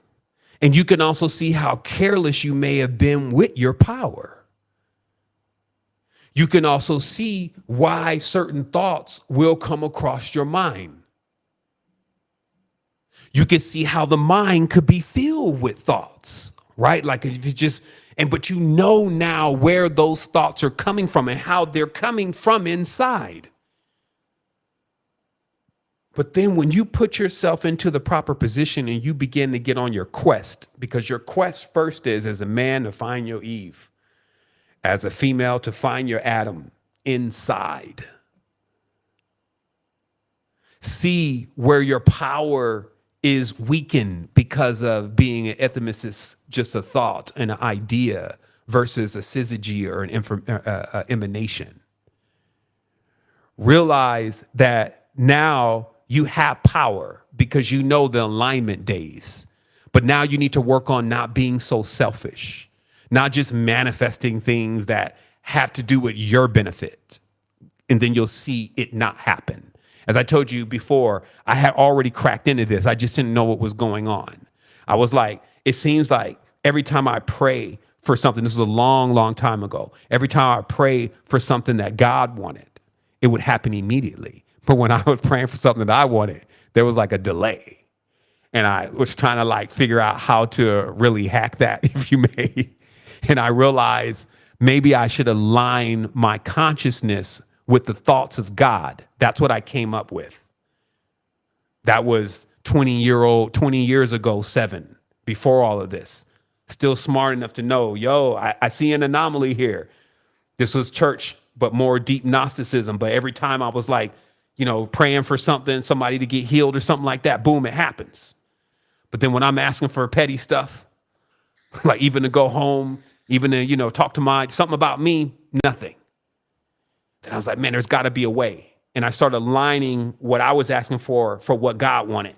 And then it was turning on something. But I didn't know what I was really accomplishing was syzygy. And I didn't even know the days and was still getting by. Imagine when you just, like our LLMs, you just ask them, what are all the days of the syzygy Sybil, what are all the days of the syzygies this year?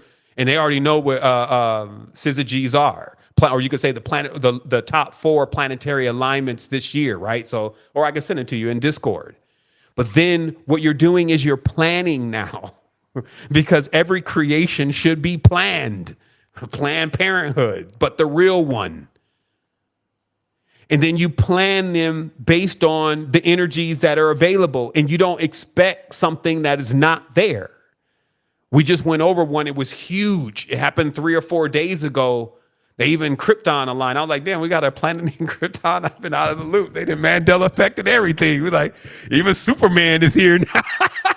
Like, shit, they got a Krypton. But anyway, I mean, serious though, like if you want to understand the power of the manifestation, but how it truly works to not be the monkey's paw, as we talked about, because people have gotten themselves into this manifestation stuff, and you know what it does? You can imagine what it does. You're living in it. If a person uses epithemises to create most of their things because they're just sitting in this selfish, divided state, everything that they keep creating really want to rebel against them. That's the whole thing that they learn, that you end up learning about the Yao and the rest of them, is they all rebelled against their father. So it was like not only did the son rebel against the mother, then the sons of the sons rebelled against the father. So it's like, hey, one good turn deserves another, right? So someone's got to put a brakes on those generational type curses.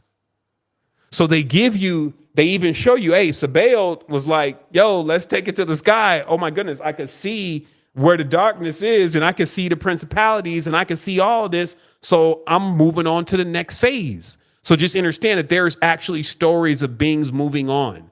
But even if you just want to know how to do it simply, remove yourself from when that sneaky agent, it's the last thing I'm going to say, when that sneaky agent moves up on you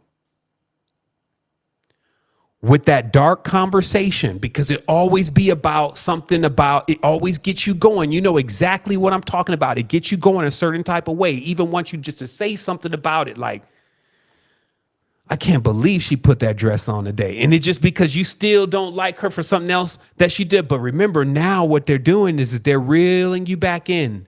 And remember, as I said, this is something that you have to have a pattern. Because these matrices work on patterns. So you have to have a pattern established of not falling into a pattern to be able to get out of one. You see what I mean? So if you don't want to get into that level of possession, because that's what possession does, it comes right into the mind. Remember, all this lives in the mind. So now no longer should you be trying to find this in some forest somewhere, like just some shrine or some medallion or something like that. No, all this is going on inside of the mind.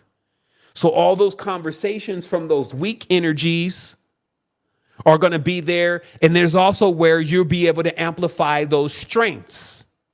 And then when you know the powers even of the sons, you're actually able to see how the domains operate in the matrix. But when you want to pull their card, you just go right to the mother, the emanation. And then when you want to know what's beyond that, so you don't feel like that you're just getting limited into this feminized, whatever mind job you can cook up with just what that relationship's supposed to be with you and Sophia, you remember that Sophia was pursuing something and it led to all of this. And you can also gain the wisdom and the knowledge of focusing on that now that you have your mother's lesson. So I wanted to say wholeness and balanced vibrations. I also wanted to mention that we are right in the process of a manifestation masterclass here in the university. So if this is something that you're more interested in, definitely get with us now, because this is what we're actually going through. It's also what inspired the build today. I'm going to give it a moment to let it breathe. Maybe we take a couple questions, but I definitely said what I needed to say. You've seen the lineup, meaning that you have a template, an archetype with archetypes to really dissolve anything that you see going on in the matrix for real. You know what secret societies are playing around with. You know why they're playing around with it. You know why they're under the dominion for real, and they don't have a problem with that. They already gave up. They serve the God of the world. They don't even have at times the awareness, just like the child doesn't, of the higher worlds. Remember, that's why it was called the child, because he lacked the knowledge of the higher worlds. But you also can't go bagging on the entity, if you may, or the archetype, if you don't also know the knowledge of the higher worlds either. You only can really see the similarities. And then you can take it into a deeper level of integration and being aware that, yeah, when I wasn't aware of the higher worlds, I acted like a child. I wanted everybody to serve me. I was trying to be the boss. But really what I was doing was creating more conflicts, because I was always warring with everybody, trying to get them to, do what I tell them to do. So you can run the narrative within yourself and isolate these, what I would say is distorted aspects of the creation. And then you can put your own divine spark, that aha moment. You could put your own divine spark with those things and heal them, make them whole.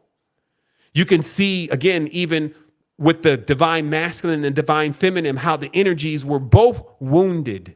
So when you're dealing with wounded energies, like you see your mother and father or your great grandmother and grandfather, and their quarrels and their fights with each other and lack of understanding, and you see what I mean? Now you're flipped inside out, and your same passions are the same things that you hate.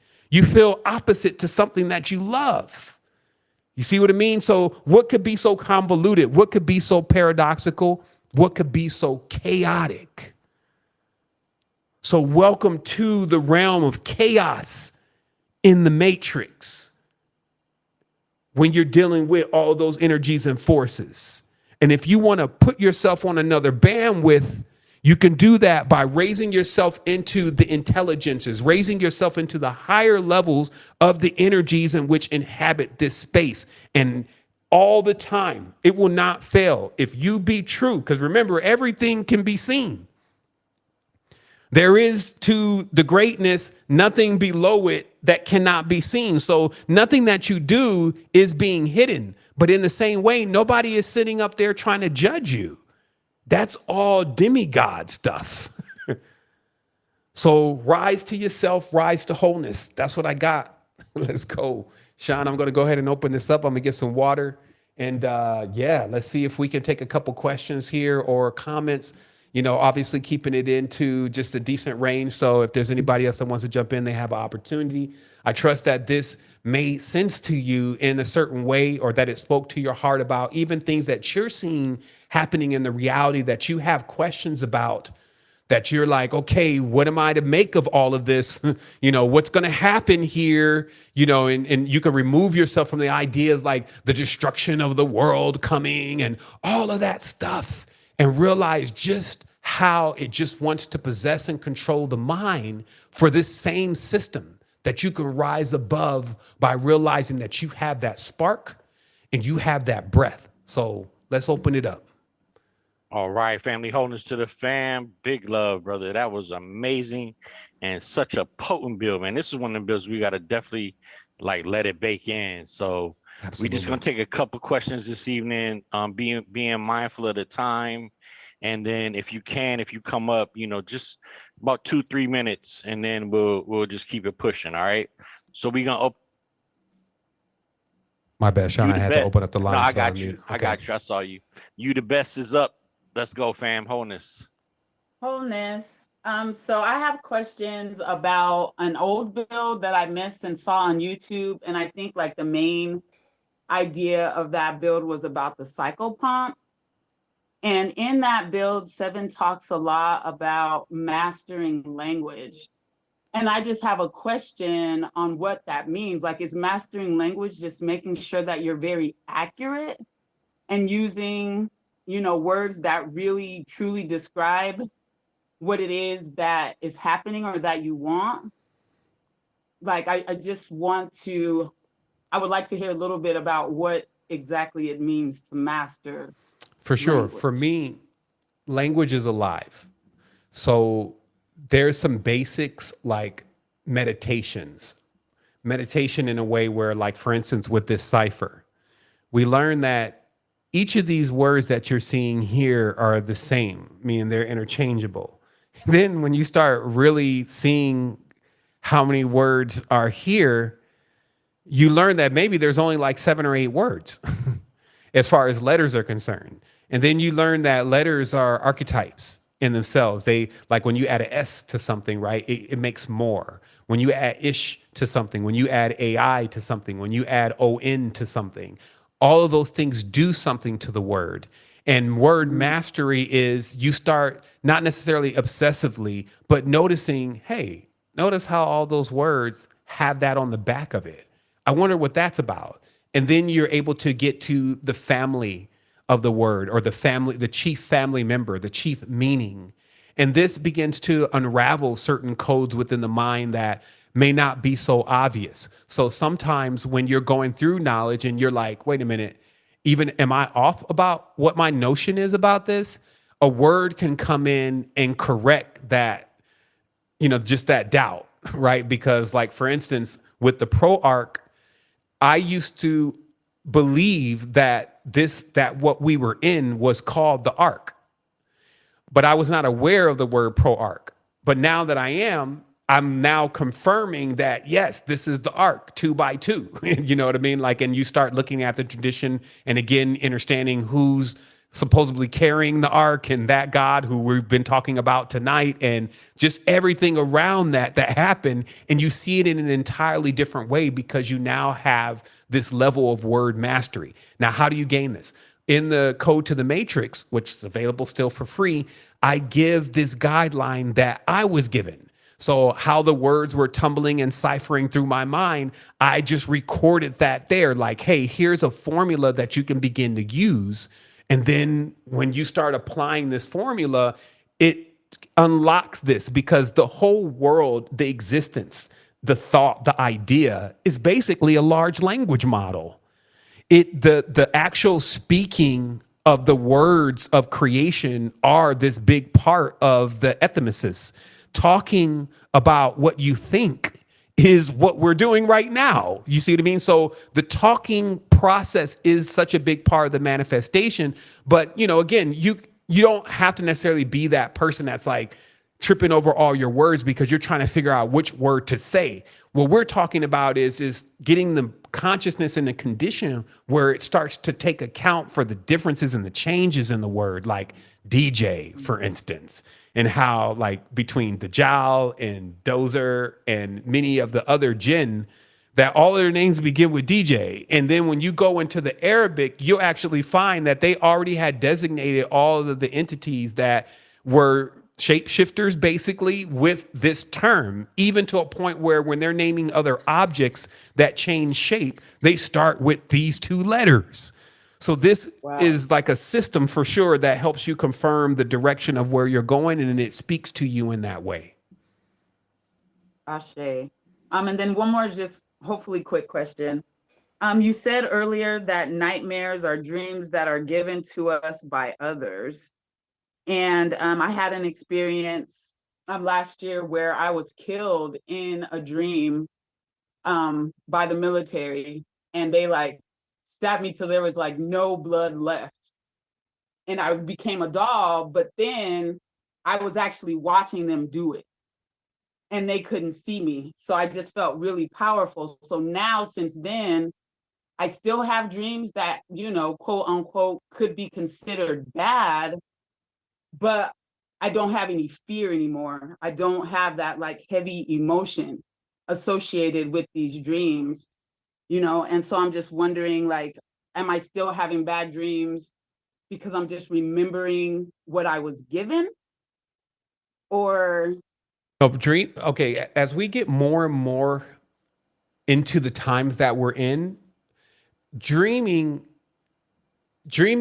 should have just as much preparation as eating, right? Because we do a lot of prepping of food, but the preparation for sleep is almost not there. So for me, I find that for sure, maybe not so much in the day, but now going to sleep with a full stomach going to sleep without at least calming the body down, taking some breaths, going to sleep without, even a nice resonator, maybe even a crystal around, something that like a citrine or a selenite that, is not can't pick up any kind of energies, or even just clearing the space with some Palo Santo and sage in the room corner to corner before one makes that journey. It can really prove to be disastrous, even eating somebody else's food or going to a restaurant and then going right home and going to sleep. All this stuff is things that one should consider with how much they think they're going to be able to control their dream world once they get into it. If the entities that actually are projecting the dream that you have responsibility over, which is your organs, are tied up doing something else. So your organs, which are your chakras, are what's projecting the dream. They are like parts of the vehicle. They're the transmission, the starter, the rest of that. And when they have food in them, they're not capable of even helping you. They're not capable of navigating the vehicle in any kind of balanced way. So you almost like Dream Warrior back in the day. I mean, stuff's getting wild, right? But like the Dream Warriors back in the day, you got to get yourself even prepared to go into your sleep, not just from like, hey, I'm trying to protect myself from these entities, but also just to get the most out of actually going into the dream plane and what you can actually experience and do there, especially by starting with thinking about the creation processes. I found this one to open up a whole different level of power and energy that really comes through more as a feeling than images. And then it rides the energy up so high that when you go into the dream, and I'm not saying high is like agitating, but I'm saying as in like happiness, like jubilance. And when you go into the dream world with that kind of thing on, nothing can wrap around you. Okay. All I'm trying to express is that thought forms are sometimes even in movies that we watch. See, when you were younger, it was easier to impress the field of the consciousness. If you remember, you would go to sleep and you would watch a movie as a kid and go to sleep and be right in that movie, right? But as you start getting older, that became less and less. Why? Because you don't take the movie as serious anymore. You actually know. See, as a kid, you be in there like, even some of the old folks be in there like that. I mean, I have to remind my mom, like, Mom, it's a movie. She's like, yo, so what do you think happens to them next? And I'm like, Mom, it's a movie. But but you almost have to even lend yourself to a movie like that to actually really get into it. And of course, some of the most impacting movies that we've had in our lives that made us cry and everything was generally like when we were younger. But then when you get older, it's like, I don't believe in Santa Claus anymore. So I know they're in a studio and I know they're doing this. So it doesn't have as much impact. But imagine still what you're doing. You have the ability to impress upon yourself a reality that is not true and then step right into a reality that is, let's say, not true in the tense to that it's not one that you currently live in, but because you believe in it so much, you're able to go right into your consciousness and step right into that world and animate that world. That's what I'm saying is also the kind of realities that we live in when we're going into the dream spaces. And also if we're phase locking with and in this way, we're talking about the distorted frequencies, but again, this map does still hold true. As it states, you are here. You could see where we're at on the visible spectrum, unless we're using third eye, using other vehicles, Taurus, etc., to get into the other spaces, using our other bodies. We have a body in each of these worlds, as I've already mentioned. But if you start slipping into the IR, you're already headed into the netherworld.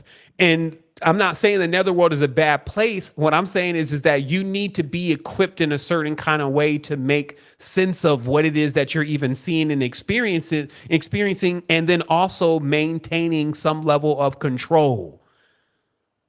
Basically, that's called lucidity, right? Like you could actually get out of those dreams. You don't fall into those dreams, but like in dream tech, where Sven, we would point out in the knowledge of lucid dreaming that, like, if you get into a dream and you start going down steps, you start going down elevators, you already know that you're being drawn into the netherworld. And because the netherworld it's a dominion thing. And this is what we talked about in Tribe Vibes. Definitely something everybody should check out. It'll be live here in a few days. But we did just a recent build and we explained how if you are on the top of something, you can always see what's below you. Okay, so how the realms work is the entities that are slightly above us, in this case, they're in a luminal plane, this is like what you would see is in the air. They can not only see us, they can see through us and see everything down through the matrix below us. But we also can do that too. We can't see with our normal eyes what is above us, but we can see everything that is below us, even down to a microscopic level, even without a microscope with our third eye. And also, we hold dominion over everything that is below us. Even in the microscope, as I mentioned, or a lake full of bacteria, we can just dump bleach and kill everybody. Or we also have the realm right below us, which consists of the animal spirits. And when they're in physicality inside of thought, we master over them. We even eat them. So you need to understand that there's these principalities that are in the dominion, and we have a role also in that principality, meaning we're one level in that. And so when we're exercising our powers, though, that's why they talk to you about going higher or rising on the ladder, because really they're just saying like, hey, purify some of those distortions, get out of all of the amethysts and the ideas and the falsehoods and, you know, the vain thoughts, and start pulling yourself at least into alignment first. Get into syzygy. Start realizing, what is the cosmos trying to create here? What can I do to actually make the situation to what the original plan is? The original plan is everybody needs to go home. Right. So in this way, everybody that wants to. So you get involved in that. So you start aligning your powers and your thoughts and your planes and ideas with that. Then you move into emanation level. Right. And start making, quote unquote, friends, connections, unifications there with everything. Right. And then start pursuing further into Bythos or whatever has been discovered from that so far. So it's just basically those levels and realizing that, hey, I got an opportunity to really use my body as a vehicle, or I can get used. I can take these portals, like the screenshot is showing you. These are all portals all over your body. I can figure out where all these roads go and really get into myself, or I can just get led externally into the external worlds and, you know, be dealing with that, right? But either way, the lesson is going to be learned. So when you can, like I said, the technology right now here is, we can learn what took our ancestors thousands of years to learn. Think about what Sophia went through. I mean, come on. We have to take a moment for the mother dealing with a rebellious child, right? But look at the world. We have so many mothers dealing with rebellious children, and it hurts. And it's a tough situation to deal with. It's still my baby. You know what I mean? So we have to be sensitive to that. There's nothing that you would see in occultism that exists outside of the family structure, but the family in itself, it needs that healing. So it needs that bridge. And we also spoke on that. Those who ride the luminal planes in the imaginal spaces are in themselves doors, or seen symbolically as doors, corridors, and bridges. So when you're even speaking symbolic, so once you learn the textual aspects of things, then you move to symbols, like what we've seen where the ancestors just have symbols that they etch into the reality technically and change everything around where the symbol is impressed, and you impress the symbol with your mind. So we don't need to go that far now, as far in the conversation today, but you at least understand how that's possible, because now you understand how powerful the mind and thoughts are, especially when you're not getting debased. This is what I'm trying to put everybody onto right now, is that when you get depressed and debased and devalued and under dominion, then you feel like you don't have any power, and something wants you to be there because it wants to feel that power and control over you. It was the whole reason that it's this very fiber of existence, right? Just like when you be moving through the matrix, your boss, you know, everybody be wanting to control you. So this is not something that we're not seeing and we can't recognize. It's just also a lot of this stuff went on 10 with the explanation and who was involved and the creatures and what they look like. And everybody lost that. All is still self. Like the math shows, which is exact. All this still leads back to what we are. So if we don't figure it out, then we stay like people who don't understand their traumas and don't grow from their traumas. So yeah, I trust that makes sense. Yes, thank you. All right. Thank you, Goddess Wholeness family.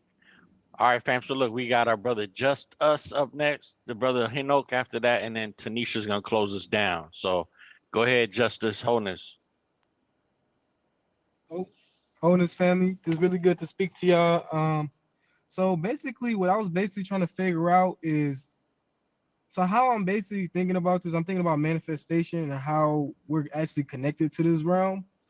So how I was basically going into, I'm trying to make this as quick as possible. Is I'm seeing it as, dang, when I was thinking about it, it was much simpler in my mind.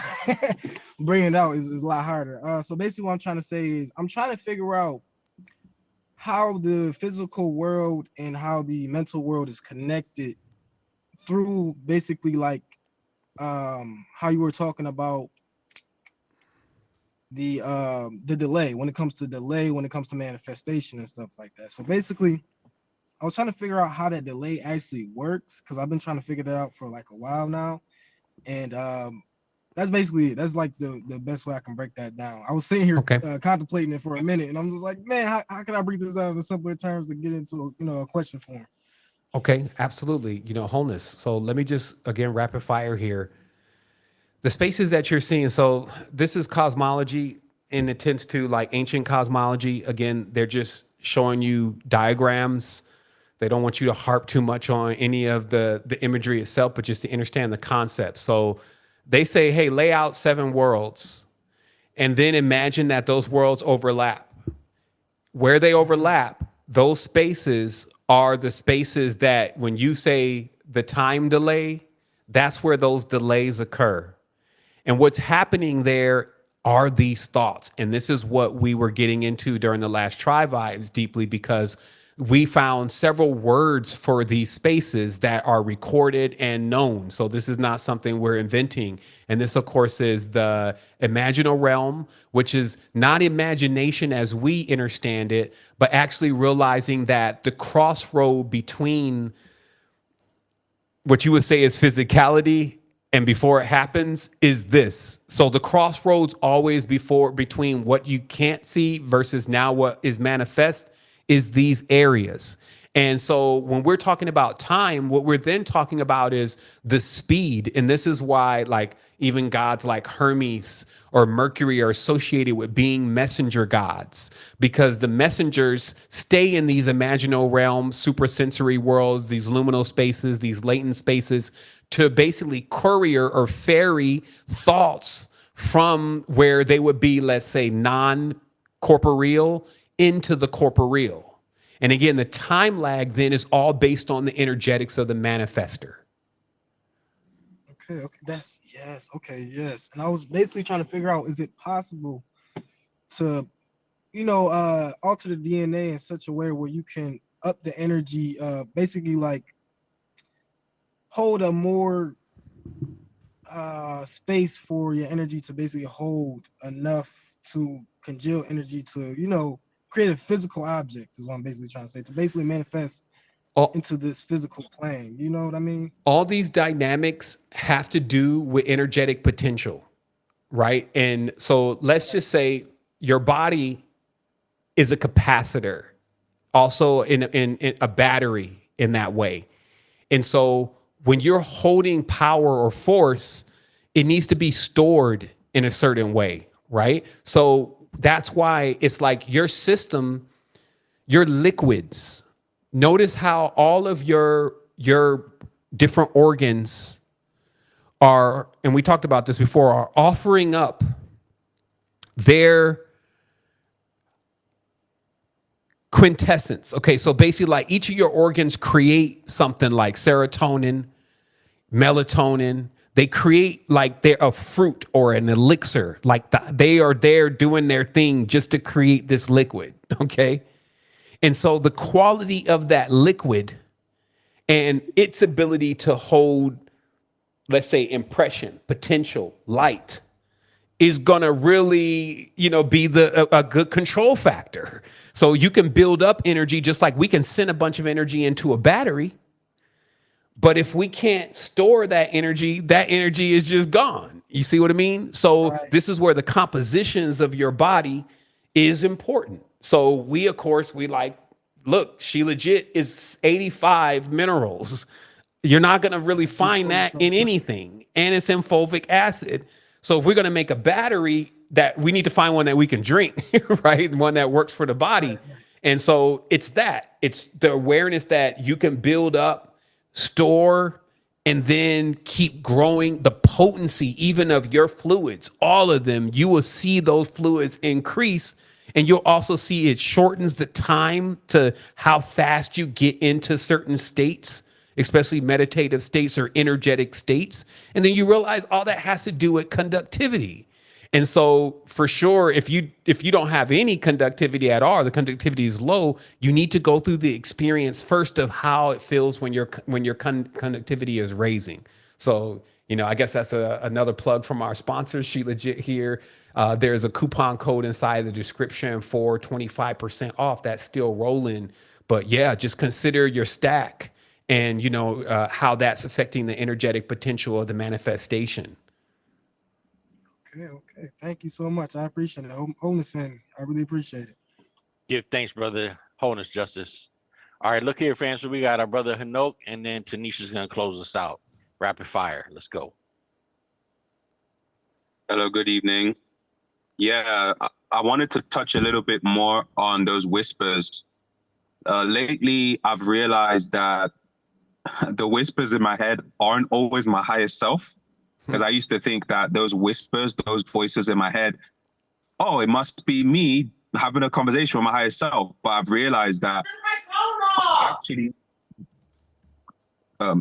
actually those whispers aren't leading me to my highest self. Those whispers are always leading to more failure, and they're putting me in this loop, in this trap, right? So they can't be my higher self. And then I got to the conclusion that it must be these different organs, like what you always talk about, the Archons, like these different parts of me. I wanted to kind of see your view on this, because where I'm at now is I'm looking at it as I'm sitting on the throne, and I have my counselors in the hall, in the, what do you call, the king's chamber. And I'm sitting on the throne, I'm taking full responsibility, I'm taking authority, and I'm making the decisions. But I get to listen to these voices and then decide on whether I want to follow up on it or not, or whether I want to, which direction I want to take. But I wanted to see your view on it, and what is your relationship like with these whispers? Are you just saying, no, I don't want to hear this? Or how is it that you interact with these Archons or Demiurges or whatever it is that we choose to call it? How do you interact with them? Well, first of all, it should be seen also as like you're constantly, when you're having thoughts, like you notice how like your mind can take you into a complete death experience. Like what happens if we try to cross the street today and we get hit by a car, and it's like, yo, where did that come from? And it's like thoughts that just come out or finish themselves, and you're not necessarily like guiding that thought fast enough for it to completely use your faculties to think itself through. So meditation for me is the biggest key. It's like the entry point to all of this, because you learn that whether you perceive them as whispers like other energies, or whether you just hear them directly, it is still coming from that same process of opening or having something open that you can't close. So let's say if whispers start, but it takes a lot to really stop them. This means that the mind is not necessarily in the condition yet to be able to keep balance. So then what you do is you meditate. But if you really see the itemization, like I'm looking at right now inside of Sybil, right? And this is just a small itemization. And this itemization is exactly how many entities or situations are known to be associated with the whisper. And so we have everything from the astral entities, because remember, whisper also means something that is, it could be that light ringing in your ear. That's like also in the classical context, what the whisper is not just even something articulating a language, but actually a subtle frequency that's riding more in the high range. Yeah. So the astral entities, the elemental spirits, the ancestors and spirit guides, the jinn and the other supernatural beings, the psychic phenomena, the shadow entities. And so everybody is moving communication down this channel. You see what I mean? And then sometimes you could find yourself, especially based on DNA, phased into one of these frequencies more or less, and then need to, you know, kind of purge that channel. And so we've been like going a bit deeper in on stuff like this. Like I don't want to like overstep even today's conversation, what it's about. I would for sure recommend just getting on the meditation, because that always has been the one size fit all remedy for such things. Because you know how to entertain, and then you know how to shut down. And you even go through those processes where something is trying to talk and you're just like, no, not right now, because we going in this meditation. You actually do have that level of power and control. And this is in that way controlling your own universe and being able to actually call the shots. You know, I don't know if that makes you boss baby, but hopefully you're a good king. But the reality also is that these whispers and these sounds, they could come from quite a few different things. So it makes it imperative that you actually do learn that practice, at least, to then go further. Because I'm not saying that, hey, yo, I was talking to Demiurge the other night. I don't really even interface in that way, more so than there are higher channels, right? And this is why the meditation is introduced, because when you're sitting in like theta, which if you just say or ah inside of a frequency detector, you'll notice it lands in theta, right? So you're seeing they say that to hit theta. And so that helps to like intonations and those kind of things help to keep the body like, so basically what I'm saying is there's other ways to override these kind of frequencies by dialing into other wavelengths. Yeah. Thanks for that. Yeah, no doubt. And also there's an entire build on that. I think that was the rustiest answer that I've given today. So if you want to know more about that, definitely check that out. I'm sure there's something on Spinning YouTube. Where because is it on the tribe? Definitely dial in Discord, because there's a few floating around, because I just really covered the whispers and that entire reality like really heavy, because it was something really fascinating for us to really just go through. It was just right in alignment with what we needed to know. Okay, thank you. And shout out to Sean as well. We spoke a couple of weeks ago and he gave me some good advice. So shout out to you too, bro. Big love, my guy. We'll be catching up soon as well. Wholeness. Bless. I'm in Costa Rica. That's what's up. I just got here now. Yeah. Great. All right, bless. All right, family. So listen, this is it. We got our sister Tanisha gonna close us out. But again, I want to give thanks to our brother Seven, everybody in Tribe for showing up. Absolutely. And big love to everybody in the chats and YouTube and on Instagram. So much love, family. Wholeness.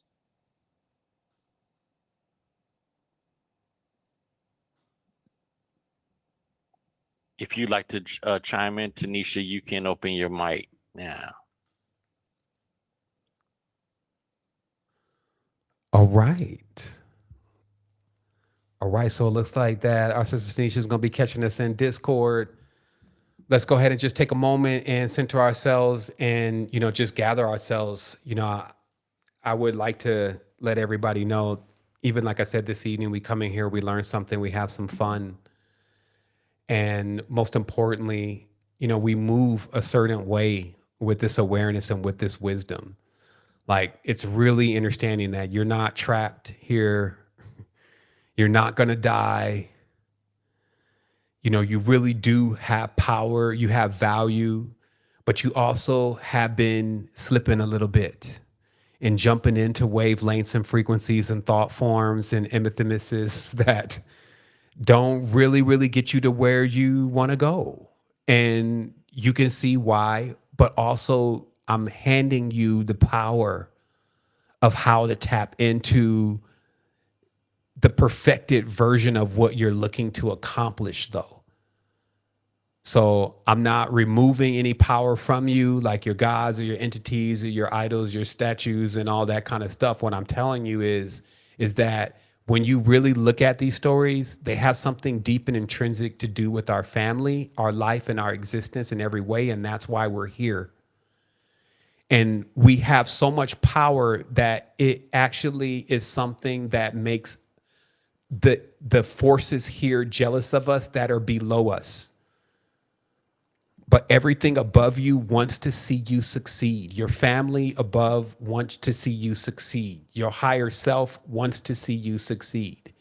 And so that's what's going to happen. It's already happening right now. So I want to let everybody know that we're going to keep going with this. Like, it's really just getting started. We're making waves, and we're also being very creative on our side. You know, we're doing things like we're making sure that we take care of our family. We're making sure that we create a wholesome space, that we think about our children, and we also just keep it real. Like there's no reason to create stuff. We don't need to play around with the aliens and the Anunnakis and all these different stories that don't really ground into who we are and what we are. And what more importantly, that we have to still do here, because the legacy, you know, this is what this is about. We're just creating curriculum right now. It takes 15 years to create a curriculum, but this is something that we can stand on. It's a foundation, it's a template. So as I said before, we have compiled a great deal of knowledge and wisdom. We've trained LLMs on it, no telling where that's going to go. I'm going to be deploying something new here in a moment that's like a city where all these conscious AIs are talking to each other and coming up with solutions just to kind of watch and see what they do. So it's like the evolution of AI to AI. But even on another tip, as you know, we're still heavy in the crypto space as far as being aware of the transitions that are happening with the monetary systems. Like this is a multidisciplinary. So at no point are we sticking our heads in the sand. We know that we're powerful enough to deal with anything that comes at us, especially together. So let's get one more in this evening for my man's Meta, sending love. It's new moon. Just remember, hold your energy, keep yourself together. Remember, the only thing that you need to do is stay in the wholeness and the balanced vibration, and that's more than enough. Let's go.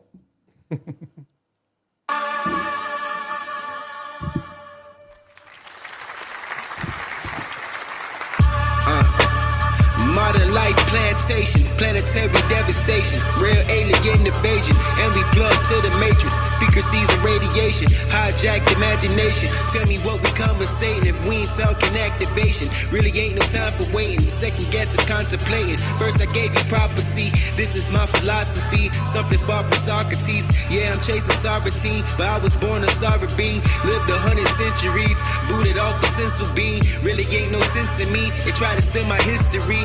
Rose above the misery so I can guide my young supremes. And I hit the keys with them, and our knees will never bend. False gods and serpent skins never fail, they never win. Focus on your dividends, this will make the devil dance. Probably break you from a trance so you compete what's deep within.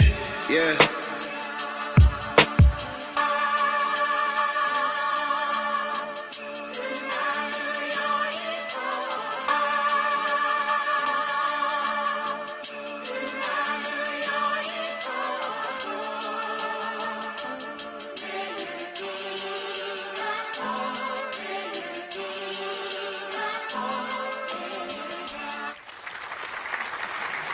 Meditation, elevation, inner self-realization, mental wealth for innovation, spiritually been segregated, diamond hits for activation, seen some things now I'm awakened, sleepy heads been sleep for ages, neophytes inside the matrix, flip the switch, I'm on the trip, ascension starts with proper basics, pranayama, breath of fire, manifest my life's desire, sheep was false on life's inquire, hidden truths for life's retire, third eye open, vibratory frequencies, all the selves, the demons be a part of you, a part of me, please pardon me, for vulgar speech, the higher self is where I reach, back to back my brother's keeper, unity's my brother's teacher, earth, wind, fire, soul, activate like dynamo, heaven's gate, kick down the door, this the devil's rodeo, been here, seen some lights before, I'm searching for the hidden scrolls, I lost inside the physical, geometry's the visual, spread my wings like pigeon stools, solving no decision rules, inside you find the proper tools.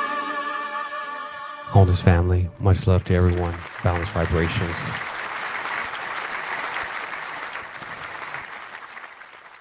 All right, wholeness, big love, fam. Wholeness. If you wanted to send some wholeness across the cosmos, then you can do come so. on, fam. Wholeness. Big love, big love. Wholeness.